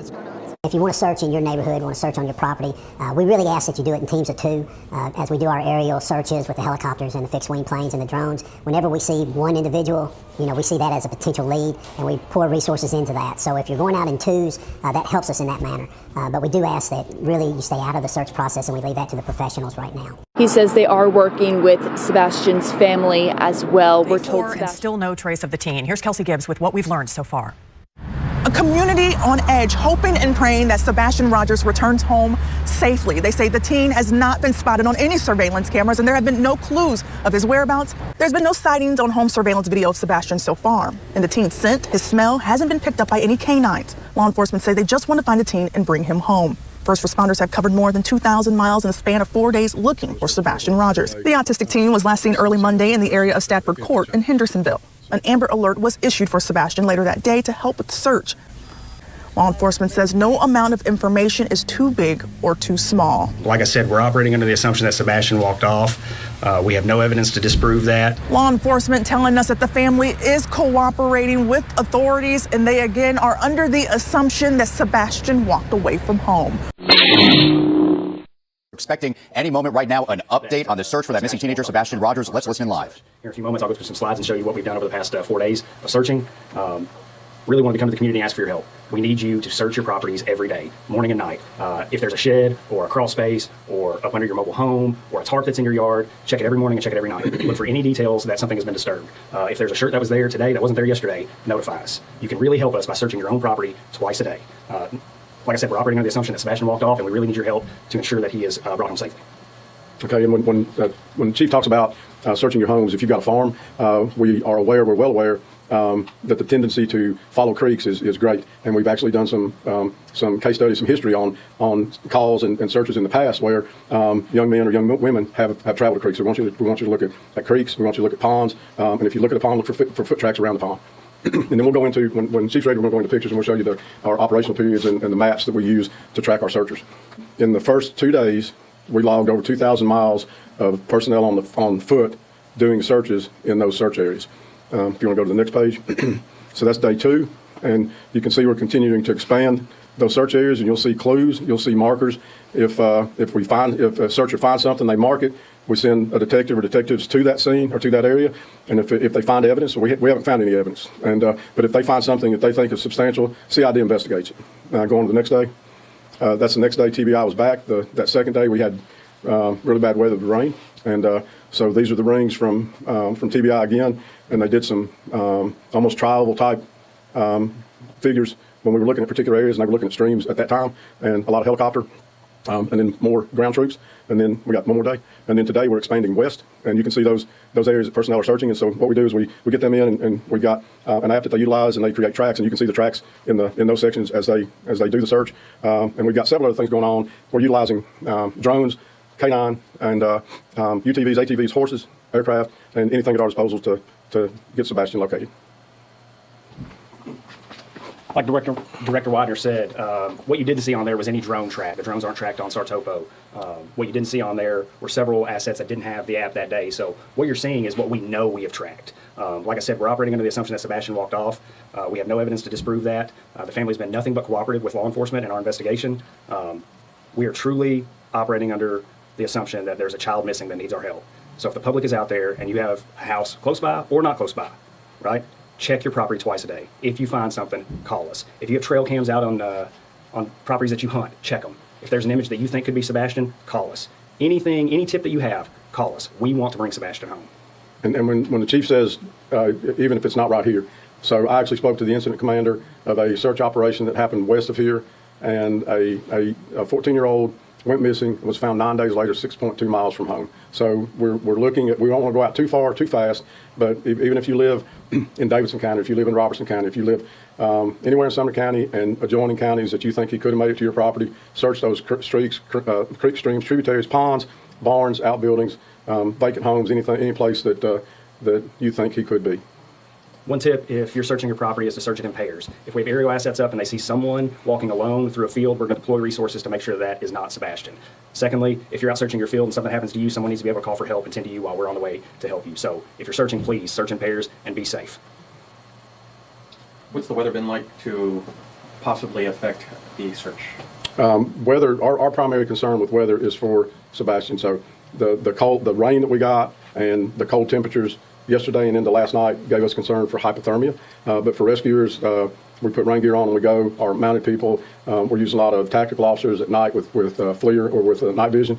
And so our search personnel, the weather does not bother them. They go and they're going to perform the search. We're looking at rain tomorrow. The temperature is going to stabilize a little bit. 245 and 17 are feeding us weather on request, and National Weather Service is working with us every day, sending us information if anything changes. So. Chief, I know you guys had asked for doorbell cam and surveillance camera. Have you guys been able, since Sunday night, Monday morning, been able to actually put eyes on Sebastian? Has any video actually shown him walking? We have had several clips that have come in. Several of them we've been able to dispel that's not Sebastian on that clip. We are still working every lead that comes in. So as the video comes in, our detectives, we're working really well alongside the TBI and all of our other law enforcement partners in the region to make sure that we're getting on them just as quickly as possible. But there hasn't been one video that you guys have had that you said that's... There's not a confirmed sighting of Sebastian on camera. Gotcha. Was any of the canines able to pick up on a scent or something that can lead you to maybe a direction where he might have been? We've done that. We've actually cast the dogs at intersections to see if they take us. And our dogs are scent specific, and we have scent articles from the home, and they have not. We have gotten some tracks away from the home, and we haven't had anything that leads us to Sebastian, obviously. You mentioned that you've covered about 2,000 miles, correct? What's the word on the amount of volunteers and people helping? We'll address that later. We still got plenty of, and what you got to understand is span of control and manageability. And I know there's a lot of talk out there. You know, you need to get more people out there, but we've got to do it coordinated, and we've got to be able to monitor and ensure the safety of our searchers. So right now we've got so many public safety assets that we can track and we can communicate with that we are in good shape right now. And we are discussing the possibility of going into volunteers. We have begun the conversation of coordinating with local volunteer groups. Should we need them, there's a plan in place. What I don't want is to have 1,000 people out in the woods, someone get injured, and now we have to deploy resources to them that should be deployed to get Sebastian home safely. As of right now, I've talked to the FBI, I've talked to world-renowned detectives from the Middle Tennessee area, and every one of them has said we're doing everything that we should be doing. We're doing everything that we can. I'm open to ideas. If someone's got an idea that we're not applying yet, let me know. I'll apply it. You guys have clocked in and searched so far? 2,000 by foot the first 2 days. We're not tracking hours now. We'll put all that together. We'll do an after-action report. But now we're going through the day, preparing this afternoon for tomorrow. We've got a team that's doing that. We've even got the tax assessor's office working with us on additional mapping for streams and creeks that we want to make sure we're covering. And I'll tell y'all, we're hitting streams and creeks heavy. So that's something we need done is creeks, streams, tributaries checked, because the watershed from the Tyree Springs area coming down in here. Do you think law enforcement exhausted the whole area? Like, do you think they did a thorough search of the entire neighborhood and the streets along Long Hollow Pike and the school? Do you think they? Oh yeah. I definitely. I mean, I watched it with my own eyes. They were deep in. They were climbing in the trenches and looking in the sewage areas. And then they had dogs everywhere. They had drones everywhere. The question is, what are they doing with whatever evidence they collected, and what are they doing with the surveillance cameras? Because what I'm told that neighbors saw, they're denying. They're denying. Yes. Why? Why is that? Exactly. I don't know. That was what I asked. I have no idea. See, I don't understand. What I find interesting, Miss Bobbie, is, you know, I was up there, a week and a half later, and then we were searching on that federal property, and there was a dog hit, mm-hmm. and law enforcement didn't even go out there to look at all. It's as if they didn't even care that there could be. I would think that they would look. It seems like they've already made up their mind or have a conclusion of what happened to Sebastian. That is exactly how I have felt since the first week, literally the first week, within a day. I mean, and a lot of people would get on Facebook and, like, you know, belittle our neighborhood and yell at us like, why aren't you guys out looking? And why aren't you guys have signs? And why don't you have, if I was in that neighborhood, I would flood it with green. And yeah, but you haven't been violated, and you weren't a part of this where you had hundreds of cars a day driving up and down and taking videos and pictures of your house and stopping and asking you questions, and the news reporters being out front of your house. And you don't understand where we are, and we just want to just have some peace and some privacy. We are looking, we're out there, we're asking questions, we're talking to each other, we're on social media, we hang out flyers, whatever. We're just not, why do we need a sign when we're in the neighborhood? I mean, we live here, for heaven's sakes. Why do we need a sign? I mean, we know what's going on. If you drive through here, this neighborhood belongs to him. Why do we need a sign to say, look for him? But anyway, I feel like from the very beginning, it was a massive search effort. But I just don't understand what they did with, if they found anything, what they did with it. Why are they trying to act like the footage, did they find anything on the footage? From what I'm being told from my neighbors that saw stuff on the footage, and I asked them and they want to deny it, they want to argue with me. Why are they? And then when the TBI came and actually walked into my house, sitting in my living room couch and interviewed me, and I told them what I had heard and whatever. And then after that, he gave me his card and said, I promise you, I had 12 people every day for about 3 weeks from random places. I'm talking Canada, I'm talking UK, I'm talking Hawaii, Puerto Rico. They were trying to get into our private group. Why do you need to be in our private group? Why do you need to be in our neighborhood group? Gotcha. Just wanting to know stuff? I don't know. But I mean, we had just they were coming out of the woodworks trying to get a piece of the information.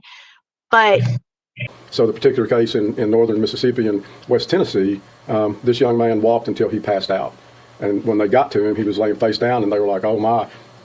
But he was unconscious. And they've done stories on him. And so that's something we're looking at, and we urge people to get out and check those locations. A lot of farms in Sumner County, a lot of creeks in Sumner County. Check them. I hate to cut you guys off, but I'm really focused on getting Sebastian home, and we need to get back out and make sure we're doing everything we can. I really appreciate you guys being here covering the story, and as soon as there's an update, I'll let you know. Thank you. Thank you.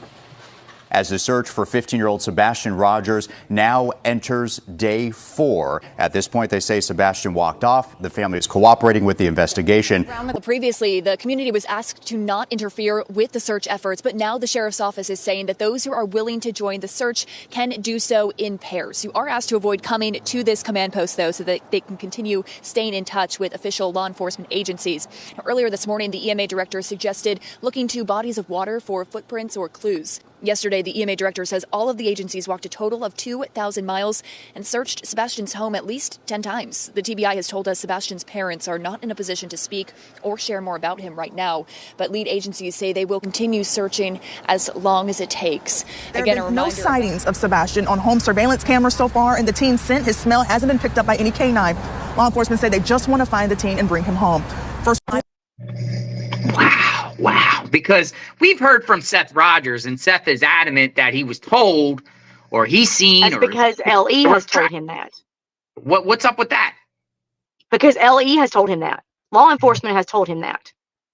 Why? That's the question I asked. When I called, I got I think all of us are just super frustrated as this continues to go on, that we don't understand what's happened. We don't know what's happened. You know, we've all been involved in trying to find him day one. We've spread it. We've shared it on social media. You know, a lot of us were out with law enforcement the first week or so, you know, looking for him and stuff. I mean, you know, this shook us up to the core. It flipped our neighborhood upside down and just shook us up. I mean, nobody left their house for 2 weeks. Even the families who walk their dogs every single day, we didn't see them for 2 weeks. Why? So, why? Yeah, I mean, we didn't know what was going on. We had no idea what happened. I mean, when you have a 15-year-old kid that just vanishes in thin air, nobody wants to leave.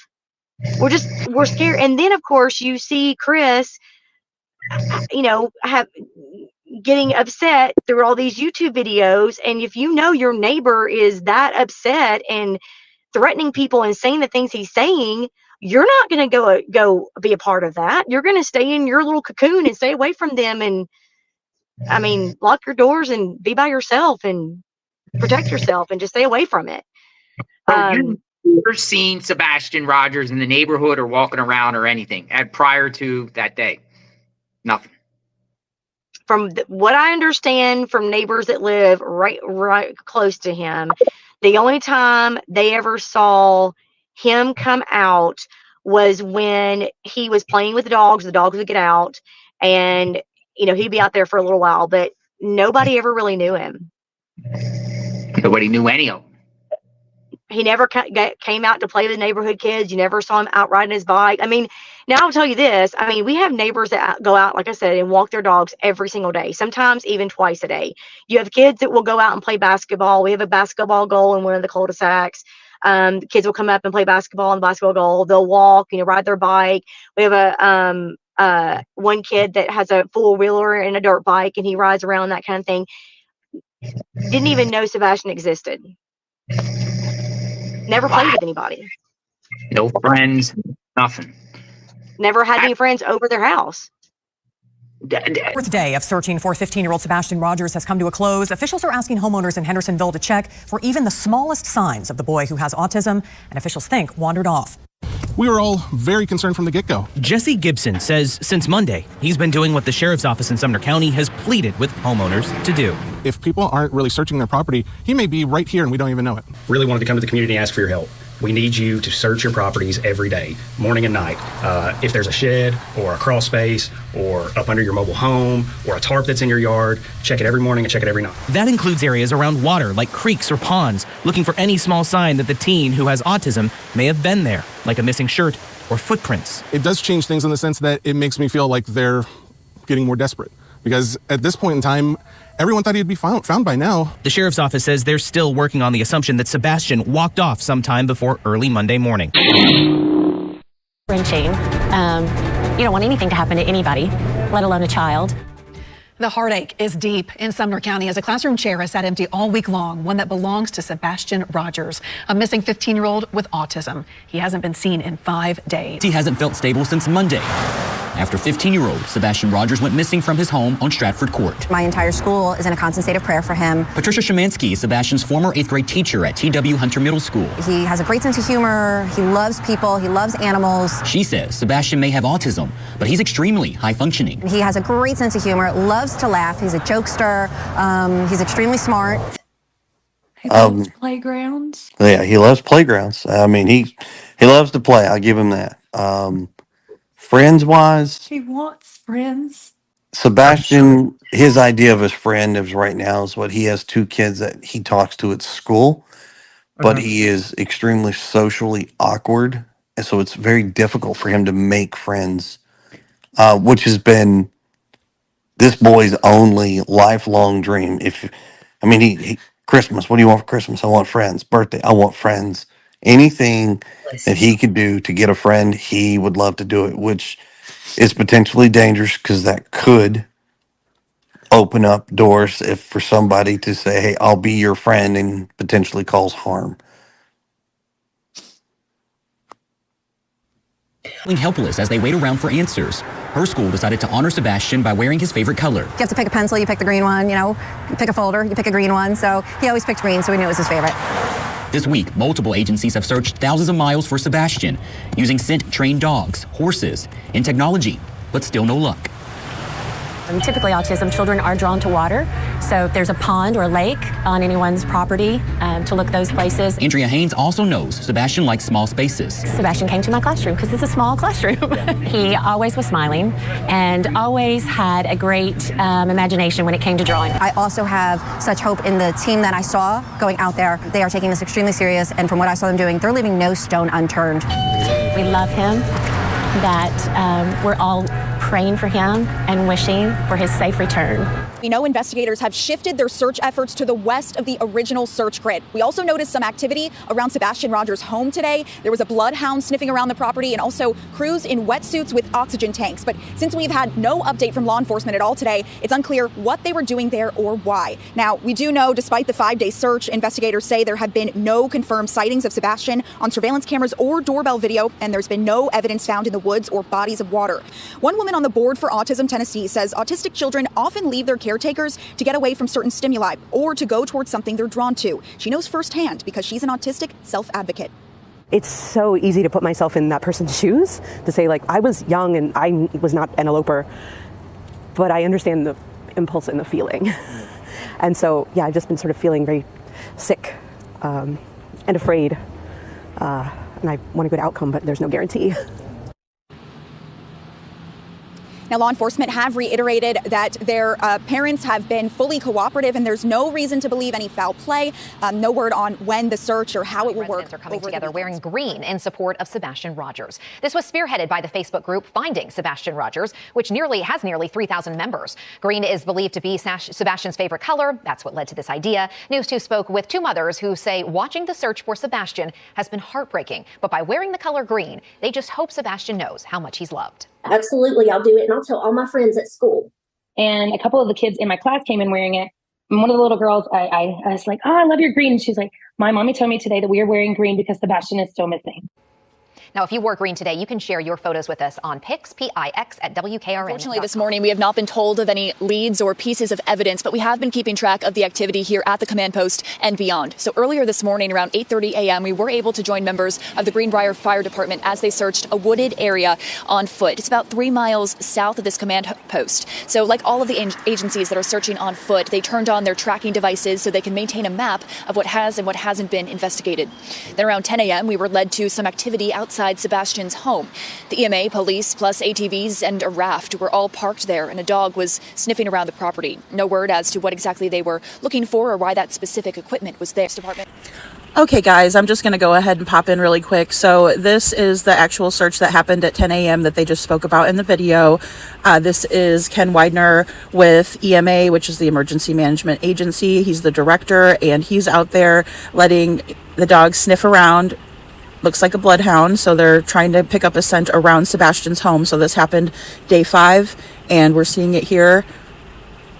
It was fruitless. I mean, they didn't find a scent as far as we know. And as we all know, here in the future, us Monday morning quarterbacking here, it looks to me like they didn't find anything, because even in the newscasts after this, they're saying there was no scent. Now, there may have been a false positive. I don't know. I don't know which dog this is. I know they brought in tons of dogs, but this is the footage of Sumner County officials looking.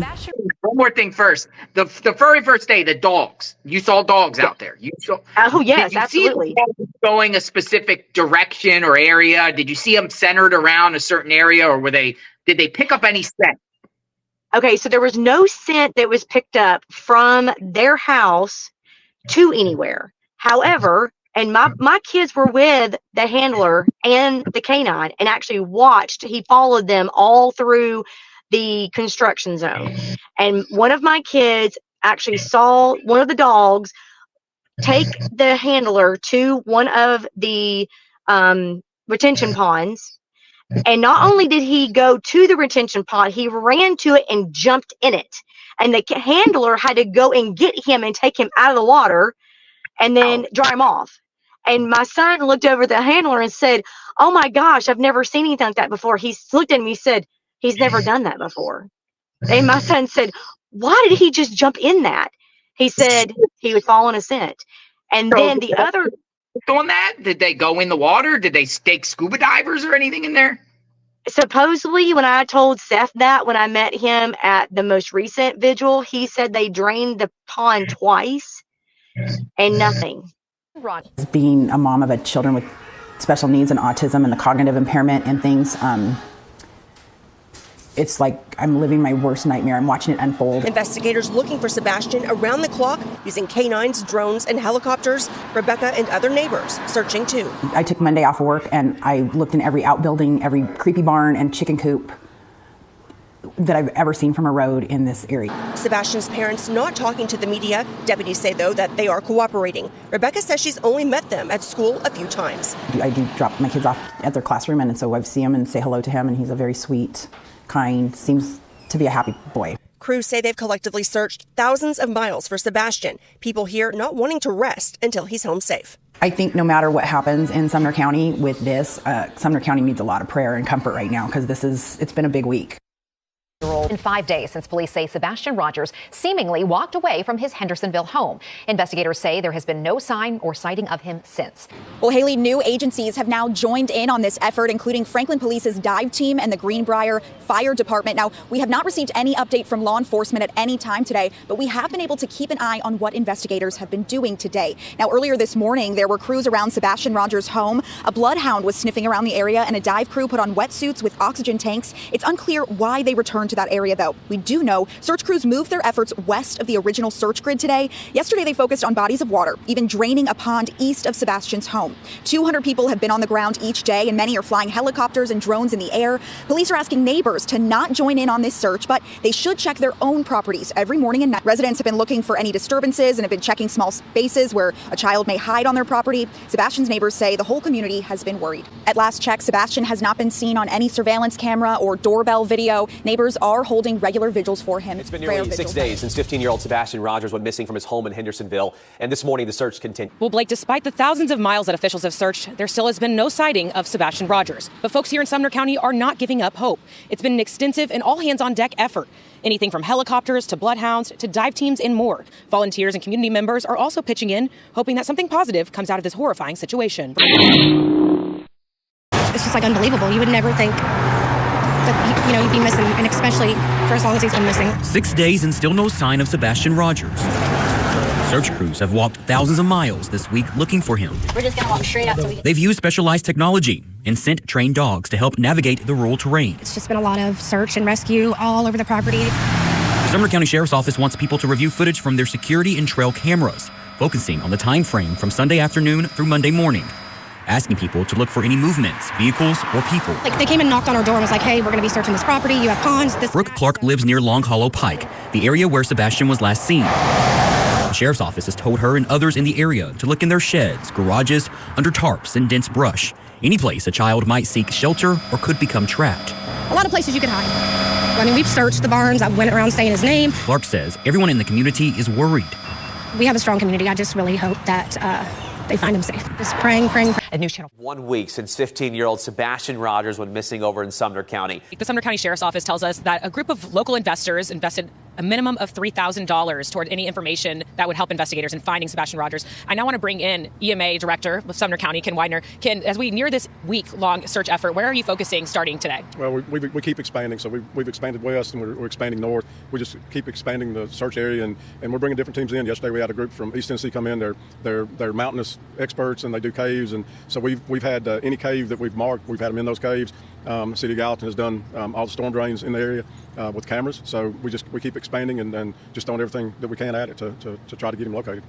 In terms of the search, you said you've been expanding. About how much ground have you covered? We're close to 5 miles now. Now, the further south you go towards Hendersonville, we get into the city, and we would expect he would be located or seen if he were in the city. And we've gone into the city, sort of in the fringe, in the more not as urban areas of Hendersonville. We've been all the way to the lake on the streams that travel to the lake. We've been to the lake. And you have over 300 searchers here. Well, yesterday. We had 330 on the ground, and then we'll run the numbers later today on how many come in today, we run that as the day goes on. 43 years in law enforcement. What does this experience look like in terms of people coming together to help out in this one mission to find Sebastian Rogers? Well, one thing about Tennessee and the Southeast is we're always going to have people that want to help, and we get calls from across the state for people that want to come in and help us, and the thing that we've got to do is be able to manage that. So we track everybody that's on the ground. The first 2 days we did 2,000 miles of people walking, and we haven't run those numbers for the entire duration of this operation. But it's great, and to be able to call in specialized groups that do the things that we can't do is really good. Oh, yeah, How long was? Because I heard that Seth was there for a few days, staying with the Proudfoots. Did you hear that? I did. True? Well, I saw his. Yeah. I didn't know he was staying in their house, but I saw his truck there every single day for. It was. See, when I heard that he had stayed in their house for 3 days, I was shocked. I didn't realize he had actually stayed in the house and then they said 3 days. I'm like, well, that's odd because his truck was parked on the curb of the street for about a week. But I didn't know he was actually there because he was out searching. Like. So, initially, I forgot what day it was. Myself, Katie, and Seth were in my house, and I had brought up the question. I said, hey, should we start a GoFundMe page to start trying to raise money to add help to this however we can? And the police said, hey, no, I don't recommend doing that, because then if you do that, it looks like you're trying to do this for profit. And I was like, okay, that makes sense. So we all three had an agreement. We weren't doing this. And next thing you know, now there's the GoFundMe page up there. I mean, so all of this has kind of stemmed because you got a family member who wants to go out there and blast some family matters to the public. That's where it all stems from. Like I said, this is not family problems. This isn't about family matters being public. It's about Sebastian. Right. And we've got some family members that aren't necessarily kosher about everything right now, and they're upset. Their emotions are, I got it. Everybody's been at one point hot-headed, you know. If somebody tells me they're not, that's a lie. Everybody's been a hothead at some point. Yeah. Well, You know, I mean, we got a missing kid, and that's a problem. Before we started doing interviews and talking with media, we were kind of advised, hold off, don't do that. Well, eventually got to the point we needed to start talking to the media. mm-hmm. The parents, myself, Katie, and Seth, all decided, we made a pact in the beginning, hey, if we're going to do this, we're going to keep each other in the loop. We're going to talk to each other and ask. We're not just going to go out here and do our own thing. Okay? That has always been our pact. You know, we would call Seth and say, hey, initially he didn't want to do any type of interviews, and we understood that. Mm-hmm. And I asked him, I said, hey, man, do you want to like phone in with us? Do you want to come to the house and we'll do this as a group? What do you want to do? We've tried, and we want to do this as a group. You know, unfortunately, you know, somewhere along the way, we've all kind of gotten off track, and he's kind of gone out and done his thing. We've kind of done our thing. Mrs. Rogers done her thing. I think his sister may have done something. I mean, but everybody's getting the word out. But I didn't know he was actually there because he was out searching. Like, he was actually at the command center for the first week every day, all day long. Seth was. Not Chris and Katie. Chris and Katie? Oh, no. They never left their house. Never Not that I'm went aware of. with any flyers, go to door, you know, to speak with neighbors, ask them if they seen anything. Nothing. No. Wow. Nope. That is so Miss Bobbie. So do you? And the only. Go ahead. I was just going to say the only thing that they even put on Facebook was that one post, which eventually got deleted. Theirs didn't. The original neighbor that was asking, hey, what's all the commotion on Stafford? That person deleted their post. Gotcha. Katie's is still up there. Were the Bauer Sox around at all during that week? Yeah, I know you said that they were there that morning. Did they look around? Did they look around? No, we never saw anybody. None of them ever looked in our neighborhood where I'm at. I never seen any of them walking around at all, period, ever. Seth, Chris, Katie, Bauer Sox, none of them ever. I never even met them. I had one encounter with Chris one night. And after, never saw him, never met him, nothing. Jennifer Jennings, thank you for being here. Jennifer says, how long has he been married to the mom? Isn't he Seth's son? Who is searching for this boy, mom, dad, or who? Well, it sounds like there's a lot of people involved, including the mother, the father, the stepfather, and law enforcement. When you say how long has he been married to the mom, are you referring to Chris on panel?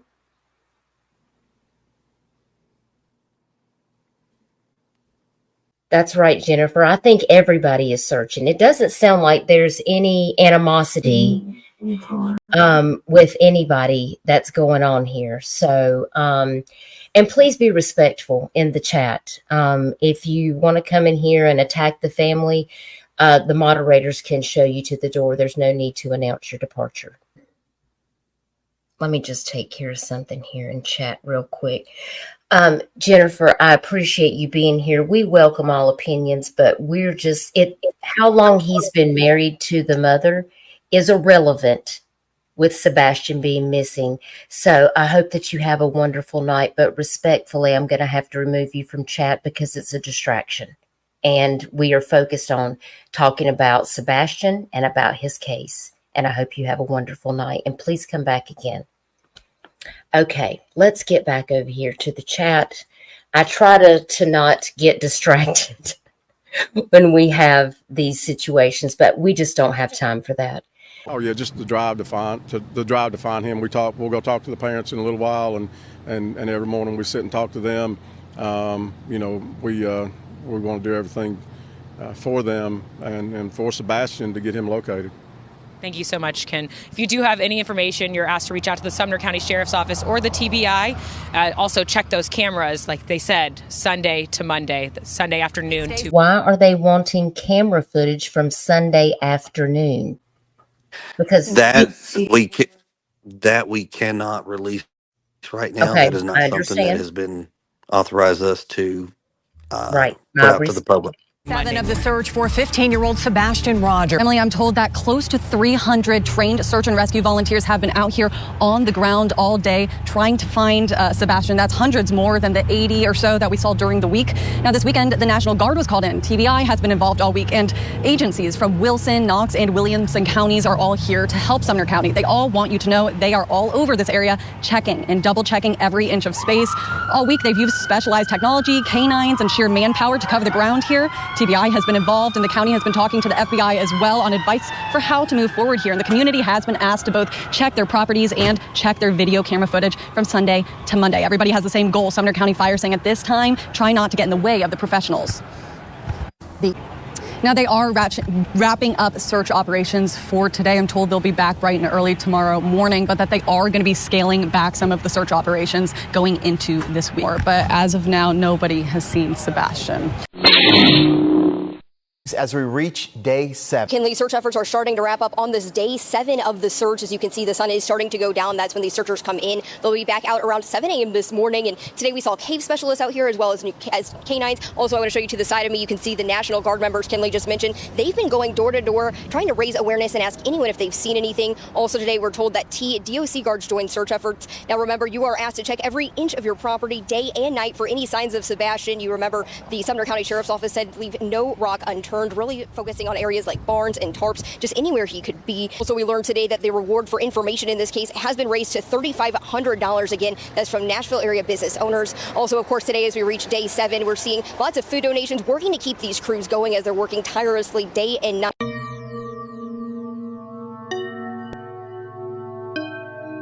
Interesting. Now, as you said, pitch black in the neighborhood. Do you buy it where they're claiming that this kid walked out the front door and kind of vanished in the neighborhood? No. No, because everybody around the camera. Would a kid go out at night and walk around out there at night alone? I don't think so. I mean, unless their parents didn't. Now, we did have a ding dong ditch happen a couple years ago, but no. I mean, I've never experienced kids just randomly walking around the neighborhood. That's the thing about our neighborhood is it's so quiet. Like at night, literally, like in the summertime when my kids were younger. Sorry, my car shut off for me for something. My kids were younger. They would go outside and play like flashlight tag and stuff like that. And I'd have to get on to them like, okay, 10 o'clock, y'all need to be done because everybody's got to go to bed and whatever. Nobody ever gets like, you don't ever just see random kids walking around by themselves. I don't buy that at all. And I know that neighbors that are right around them said that there was nothing on their cameras. Nothing. So no evidence whatsoever for that morning, 26, and not even the 25th, the night of the 25th. Wow. Do you think law enforcement... He just vanished. He literally just vanished. What's your theory? What do you think? What do you think happened? What's your theory? Based off you being a neighbor, based off you speaking to other neighbors, you're very close to the area, you've seen law enforcement over there. What do you think happened? I have to be very careful with that one. I know there were some family issues, like there were some personal stuff going on within the family between Katie and Chris. Seth told us, that he was supposed to get full custody. One minute he says that Katie was okay with it. The next minute I'm hearing that Katie was not okay with it. I don't know their personal story. I know that neighbors are close by them heard fighting within their family outside, verbal things that were said outside. So I don't know that it was, I think there were some struggles within the family. I mean, every family has issues. I get that, but I don't know families typically would get into that kind of a dispute outside. I mean, if I was going to have a conflict of interest between my kids and I, or my husband and I, we would be inside. I wouldn't be outside making that known. And apparently there were some situations where things were heard that weren't good. Bobbie, when did those fights occur? Do you know? Women over the past, I mean, I guess since they've been there, like periodically. It wasn't like a one-time thing. There were other, times where things were said and that kind of thing. I don't live close enough to them to have heard that. I mean, they would have to have screamed at each other for me to have heard that. I didn't hear it, but I know that neighbors around them have reported hearing things that were said outside, and it wasn't like a one-time thing. Any cops ever get called? Well, I mean, CPS was called multiple times, and I know teachers personally that still work at Beach that were told things and they had to report it. I mean, when a teacher is told, counselors and teachers are told things, they by law have to report it. And I know that absolutely. And I know that, kids can be over exaggerating. I know that, especially teenagers, that kind of thing. I think for me, I think my kids would be respectful enough with us that if something happened, I don't think they would go and say, like, my mom is mean to me. Like, they know that's not true, and they would get in trouble for lying. So for him to make up that things that he was saying, I can't imagine him making certain things that were set up enough for CPS to be called on them. And I know they were called multiple times. Multiple times. So when you say multiple, how many times? I have no idea. I have no idea. I'm not privy to that information. Has any neighbors or anybody tell you that they've seen the CPS at their house? Like, I don't know. They have not actually used the words "I've seen them at the house," but they've told me that there have been people that have visited an official. Like, I don't know. Like, the car that comes is not going to have CPS written on it. Yeah. I mean, it may have a government official, like license plate or something like that. And they're not going to have they're going to have a badge on them as they go to the front door, but it's not going to be something that a neighbor is going to see, that kind of thing. So I don't know, like, neighbors haven't said, like, I have seen this happen, because they were really paying attention. I don't think it was one of those things where I don't think neighbors, like, after this has happened, some of the neighbors have gone back and saying, wait a minute, I remember this, and I do remember that, and I do remember this, and oh wow, this is like all connected. But when it happens over a year period of time and it's just random, but then nothing really ever comes of it, you just kind of try to stay in your own lane and mind your own business, because you're not hearing, like, I don't know that neighbors heard screaming, or like, I don't know that it was like the things that were being said outside were loud enough to make neighbors call. I don't think it was that kind of like, if a neighbor next to me, I heard a kid screaming, help me, don't, whatever, I would be calling the police. Like, okay, I'm going to go inside, I'm going to call the police and be anonymous. It wasn't that kind of a thing. It was things that were said and arguments between them that made neighbors think, gosh, But when you say that, are we talking Chris and Katie, or is Seth in the picture too? Is it like, were there arguments with Seth there? I don't think Seth was ever there long enough. I think he was there long enough to pick Sebastian up for his weekend, or they would meet somewhere for his weekend or something like that. I don't think that Seth was ever there. I think it was mostly, the one neighbor told me that she heard, and I'm not going to go into a lot of whole big detail because I don't want to get into their whole personal life. It's not my place.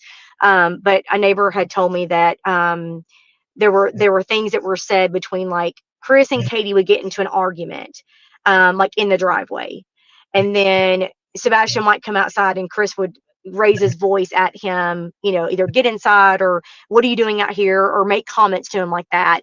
And like I said, it wasn't like, I'm going to kill you, or I'm going to beat your butt. It wasn't like such a horrible thing to make a neighbor call 911. It was just a very abrasive enough to, now that he's missing, they go back and think, oh, so that's kind of like, that was the kind of what you were saying when the neighbors kind of put these pieces together after the fact. Right. It's one of those things that you go back and look and think, oh, okay, so maybe there was something to that. I just didn't realize it. Have you ever heard anything about the mattress in the garage? I have, and I have not been able to confirm that. I did hear that, and the neighbor next to them, when the garage door would come up for her to leave, they saw a mattress in the garage. And well, I mean, Chris admitted that there was a mattress in there. Now he said it was for his daughter, so maybe, but why is it still in there? I don't know. No idea. Yeah, they said on Nancy Grace that they got a new bed set after Sebastian missing. But then people are also saying that punishment. Did you? And I'm talking about too. Punishment aspect about Sebastian sleeping in the garage for punishment. Have you heard that? I did hear that, but I can't confirm it because I have not talked to the neighbors that live next to them that were the ones that said that. I don't know for a fact they said that, but my thing is, and again, I'm not trying to put anything blame on them at all because I don't know them, don't know anything about their personal story, have no idea. I can't confirm any of this, but I just know that I'm surprised that the mattress has been in the garage that long. I mean, if the mattress is for your child, wouldn't it have been put away or put in the, I mean, why is it still in the garage and not in the child's bedroom? And two, the daughter, Faith, I don't ever remember her being there. Like, if she was there, I mean, maybe one summer. I mean, I'm just surprised that she would have a brand new mattress if she's not there very much. I mean, I don't know. Maybe she didn't even have a mattress, and that's the first one. Any video footage of Katie searching for Sebastian that morning? Like, do they have any, since you have a neighbor that has a Ring camera, did any cameras pick up Katie actually out there searching that morning before? If she, oh, you mean before all the police got there? Yeah. So the neighbor that was leaving to go take her well, actually, the neighbor's camera did pick up her walking around her house. Really? So she walked around her house? Yeah, because in the neighbor, if you're looking to her house, the neighbor to the left of them, that the wife came out and was actually looking. There's like a little like a wood door underneath the house. What do you call that underneath the house? The crawl space. They actually opened up that door and were looking in the crawl space together. And so they were looking. But as far as outside of the neighborhood, I've never seen them. And they've never, no, not that I'm aware of.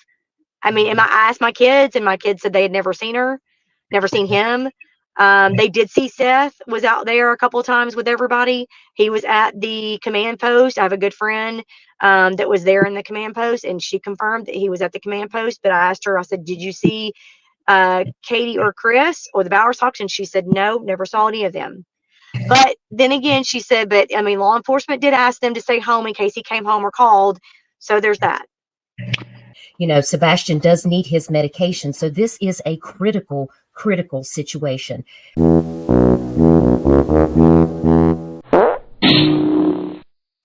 of the risks is that Rogers was on medications. Increases the volatility of the situation. The medicine was there, obviously, to treat his autism. So how he responds to that once the medicine is out of his system is really not my expertise, but I do know that it's going to have a negative effect on him. The Sumner County Sheriff's Office is urging all nearby residents to search their garages, barns, any open spaces that Sebastian could be hiding, as well as checking that home surveillance video. Breaking news this afternoon, the search for a missing 15-year-old boy in Sumner County is now an Amber Alert. And this young man has not had his medication in about 36 hours or more, and he needs it. Two of the many concerns officials are facing now is Sebastian has been off of his medication since going missing, and the temperatures are expected to continue to drop below freezing as the night goes on. The autistic teen went missing 3 days ago near Beach High School in Hendersonville. Authorities upgraded the case from an endangered child alert to an Amber Alert. The harsh drop in temperatures and the fact that Sebastian needs his medicine. Sebastian also takes medication. So Jessica Moore, the executive director of Autism Tennessee, says it's important to find him quickly. Someone who is used to routine, who has a daily schedule, who has just different aspects of their lives that's just repetitive every day. It can be very stressful to not have those pieces in place. Now, there is an active Amber Alert for the teen with autism. Officials say it was issued due to the cold and rainy weather, as well as how long he's been missing, especially without his medications. Well, that's kind of tricky because Sebastian hasn't been on his medication in 20 days. So he is rambunctious. He's going to be hungry. He turns into a bottomless pit. I mean, he's your teenage boy, always hungry.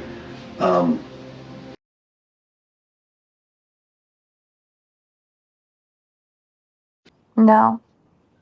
Okay. It's not life threatening, but it's not good that he don't have it, you know. Correct. You know? Yeah, it was supposed to be weaned off if and when he came off of it. It was not supposed to be a sudden stop. They want to know if he was afraid of Chris. Is that why he was wearing the pull-ups?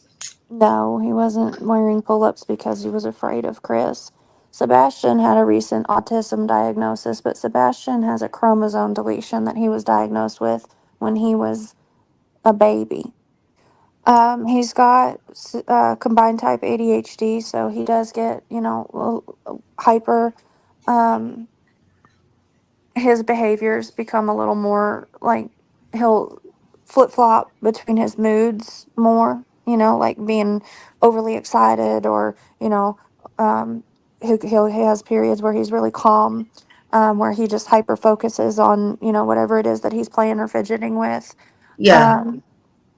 He can become a little more temperamental, like more easily aggravated. Not that he becomes violent, but he just gets aggravated easier. Right. He does get an increased appetite when he's off of his meds.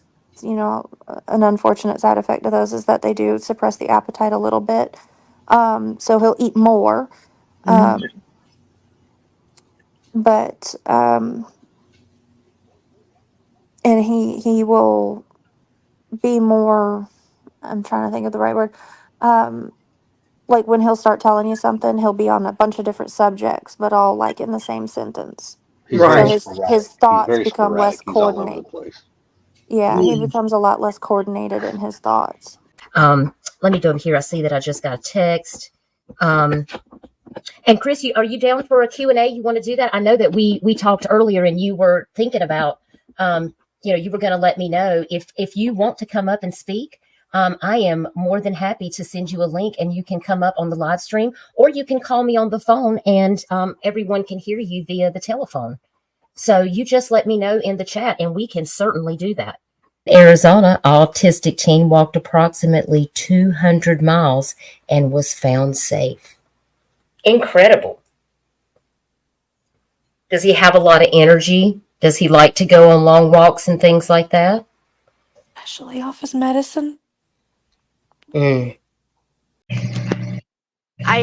just shut down, and every time I would send the TBI agent, I sent him the story about what happened to my son and I, and said I had it on, video, whatever. And I said, do you want to see this? And, he didn't even respond to me. He didn't even respond and say, I will let you know, hold on to that.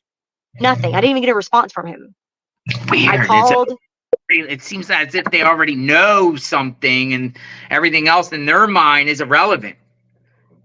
It's weird. That's how I felt. That's how I feel. I can't prove it. I mean, I don't know for sure, but that's how I feel. And that's what a lot of us feel like. I mean, a lot of us feel like I had 4 or 5 of my neighbors come over to my house one day and we sat in my house and talking about all this and kind of sharing stories and stuff of what we feel. And we all feel like something is going on.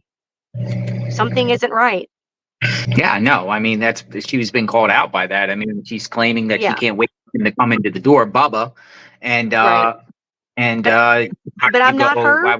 Over to I'm not her, and I can't. I'm not gonna say that she did the wrong thing because I have no business saying that. But they haven't, since this incident happened. They really don't come out at all, interact with anybody that you know of. Well, yeah, I mean, I've seen them interact with a neighbor very close to them a couple of times, be out talking to one of the neighbors, but I have not seen them out talking to anybody else. See, these are things people don't know about. It's interesting, because it might be devaluing the neighborhood, or people might like, hey, I don't want to move to a neighborhood where a child went missing and is still missing. It has a lot of affects people, than not just the Proudfoots and Seth Rogers, but the whole neighborhood in general. It causes some bad things to happen with everyone, and man, I'm sorry that's happened. I don't think anybody is going to be able to go anywhere until this is resolved, because I don't know anybody that would want to move into all this. Why would you want to move into a neighborhood where a kid just vanishes?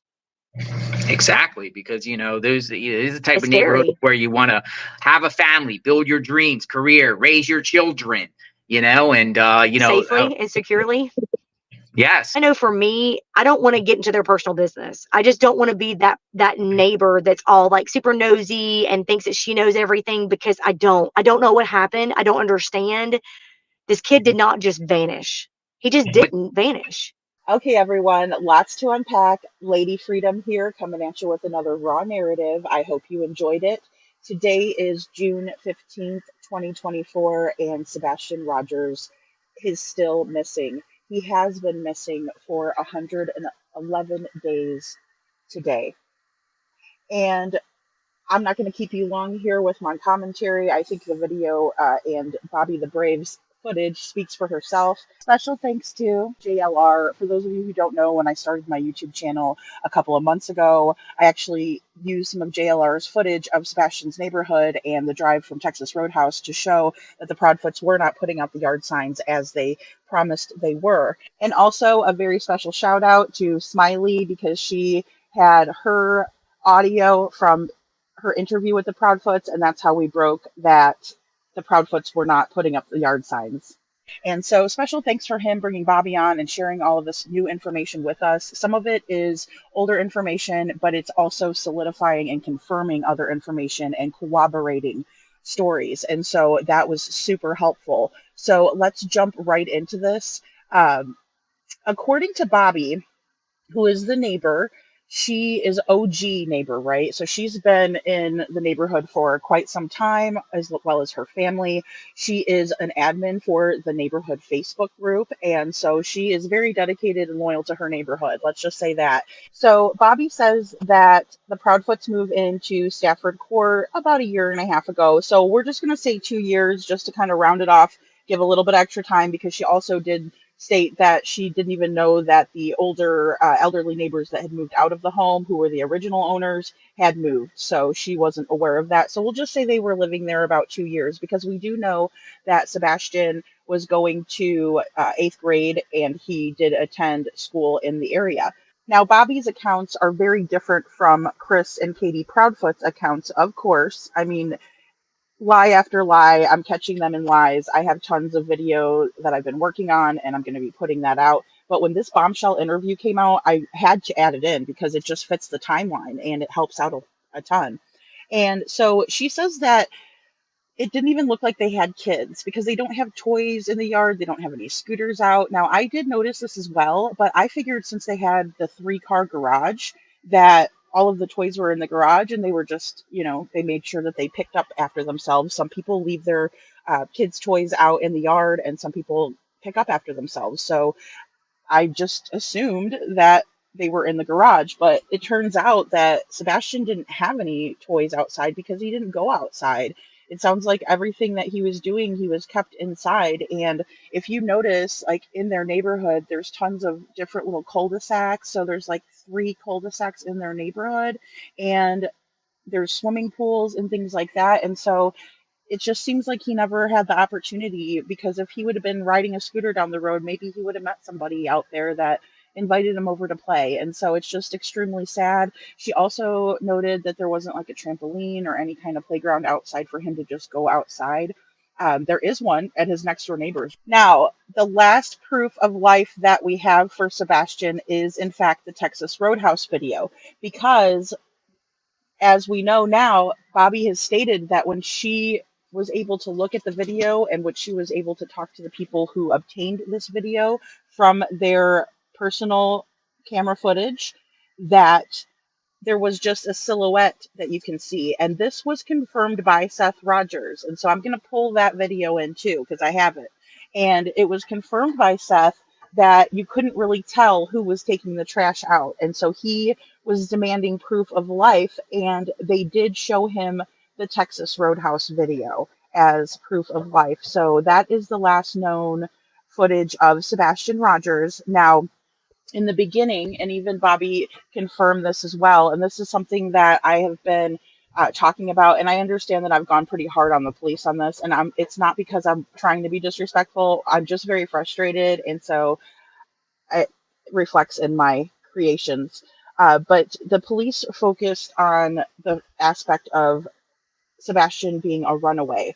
instead of them exhausting all efforts within the home, and I'm talking about doing forensics, I'm talking about looking at the family dynamics, and we know that they are completely screwed up because after moving in to Stratford Court, they had single-handedly turned the entire neighborhood upside down, and within that small little time frame, within a year and a half that they know of, CPS had been called multiple times to the residents. And so it's just really shaking the neighborhood up because they're seeing a mattress inside of the garage, and they're hearing these harsh words used by Chris Proudfoot toward Sebastian, and he and Katie having multiple arguments outside in the driveway. And so that spilling out into this quiet neighborhood, they're causing disturbances within the neighborhood. And to me, that is a major red flag when it comes to what happened to Sebastian, because his home life, as we're finding out,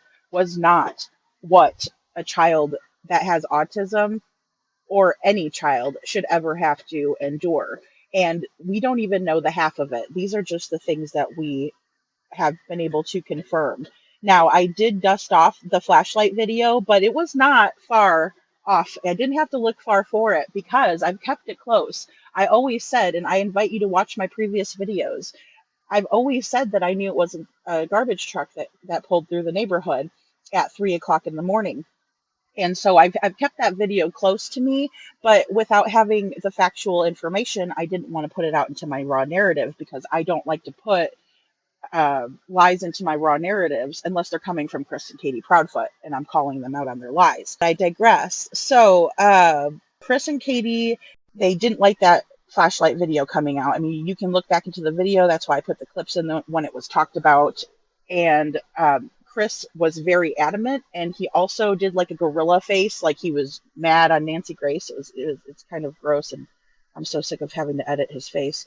But they didn't like it, and you can tell Katie's demeanor in the video, in the Chronicles of Olivia video, so please be kind and rewind. She is gulping, like swallowing, and when people do that, it's because they're nervous. And so Katie's face gets red and blotchy, and she starts to gulp and swallow like she is nervous, and she should be.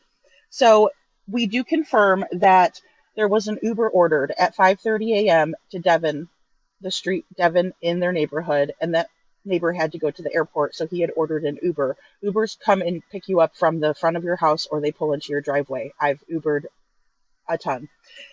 Same for Yellow Cab or any of the other Lyft, any of that. Now, the trash truck does come around that same time, so around 5:30 a.m. as well. The camera footage shows Katie's SUV left the neighborhood around 6:20 a.m. and then she goes up to the school. She comes back because Chris has called the police, and I believe the police responded within about 10-15 minutes, so that puts us about 6:35 a.m. Now the school bus comes through at about 6:45 to 7 a.m.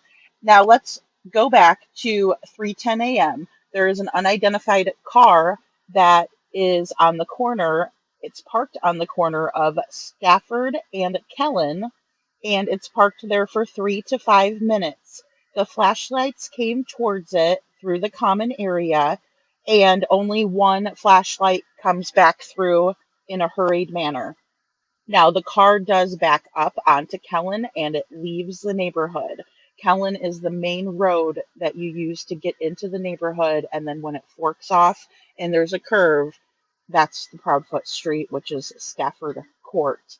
Now, we do know, and it's been confirmed, that this video was leaked, but when law enforcement has this video, why haven't they done anything with the video? And I'm assuming they have a better video that they're looking at with more details, and that wasn't, a complete dark mess. So it really makes me wonder what video was given to investigators and what they saw. And then, of course, why didn't raw footage get leaked? Why is it this weird video that I was calling a UFO video? And then also, when law enforcement is very adamant about something, and we've seen this in past cases before, it could mean a couple of different things. So it could be that the video that was obtained is the only evidence that they have, and then someone leaked it. And so they have no choice but to say, no, no, no, don't look at that. Like, don't talk about it, nothing. Or they're trying to cover something up. Either way, they were very adamant about the video not being pertinent to the investigation when they spoke with Bobbie. And from jump, it seems like there has been many hindrances and much misinformation provided. And so I did point this out in the first interview that was ever done with the Proudfoots. A lot of people, including myself, thought it was the interview with the Nashville Syndicate. I believe it was the local news and Channel 2, but it wasn't. It was with Duchess. And I'm going to pepper in all of these interviews later, but I wanted to show the very first lies that were told, and that was when it pertained to what Sebastian was wearing. We're going to get more into that too. And then also when it came to Sebastian needing the medications, because this was told to law enforcement, then reported on the news, and then Katie straight up lied on Duchess instead of just saying, you know, he is taking medications, but they are for ADHD, and explaining that he needed to be weaned off of them, explaining that it is part of his routine, and so it's something that he's going to be missing, things like that. But instead, she said that he likes to run, especially when he's off his medicine. And so it's just been misinformation from day one, and we are going to explore, examine, analyze, and interpret that as well in the following videos. But like I said, I wanted to put together this video because I was doing part 1 and this fit perfectly. So next time we're going to dive right back into where we started. I'm going to get right into the subject, so we won't have a lot of commentary. I did want to just pop in at the end here and just kind of let you know my thoughts on the whole situation, but I definitely am seeing that my initial observations were correct when it came to Eric Craddock, his arrogance, and him not wanting to give up the investigation, because as we're seeing, he will not admit that they improperly handled the investigation, thinking that Sebastian walked off.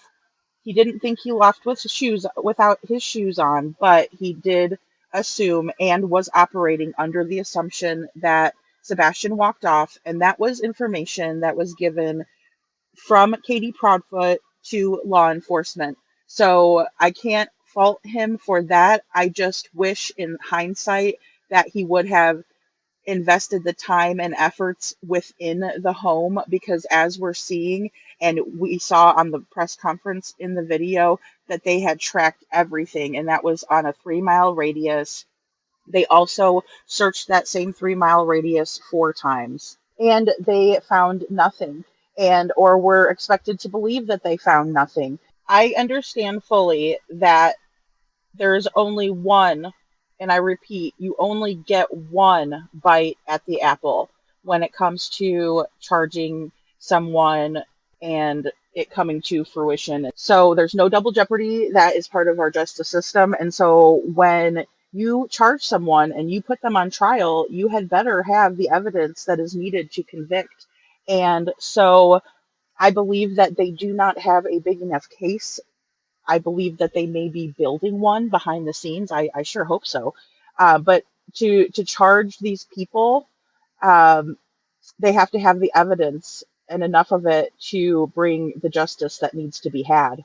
And with that, we are going to wrap up this raw narrative. I hope you enjoyed it. Thank you all so much. I do want to do some sort of an appreciation. So put a 1 in the comments if you have been part of Lady Freedom's raw narratives for the first 500. So I have about 530 subscribers right now.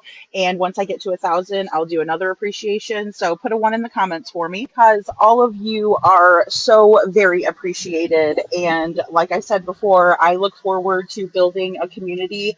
We are going to start doing some lives, and so I will need mods for that. Everyone take care out there, be safe, and let's keep praying that we find Sebastianrogers. So set your notifications so you know when part 2 comes out. Lady Justice is blind, but we are not. Lady Justice listens carefully, and so should we.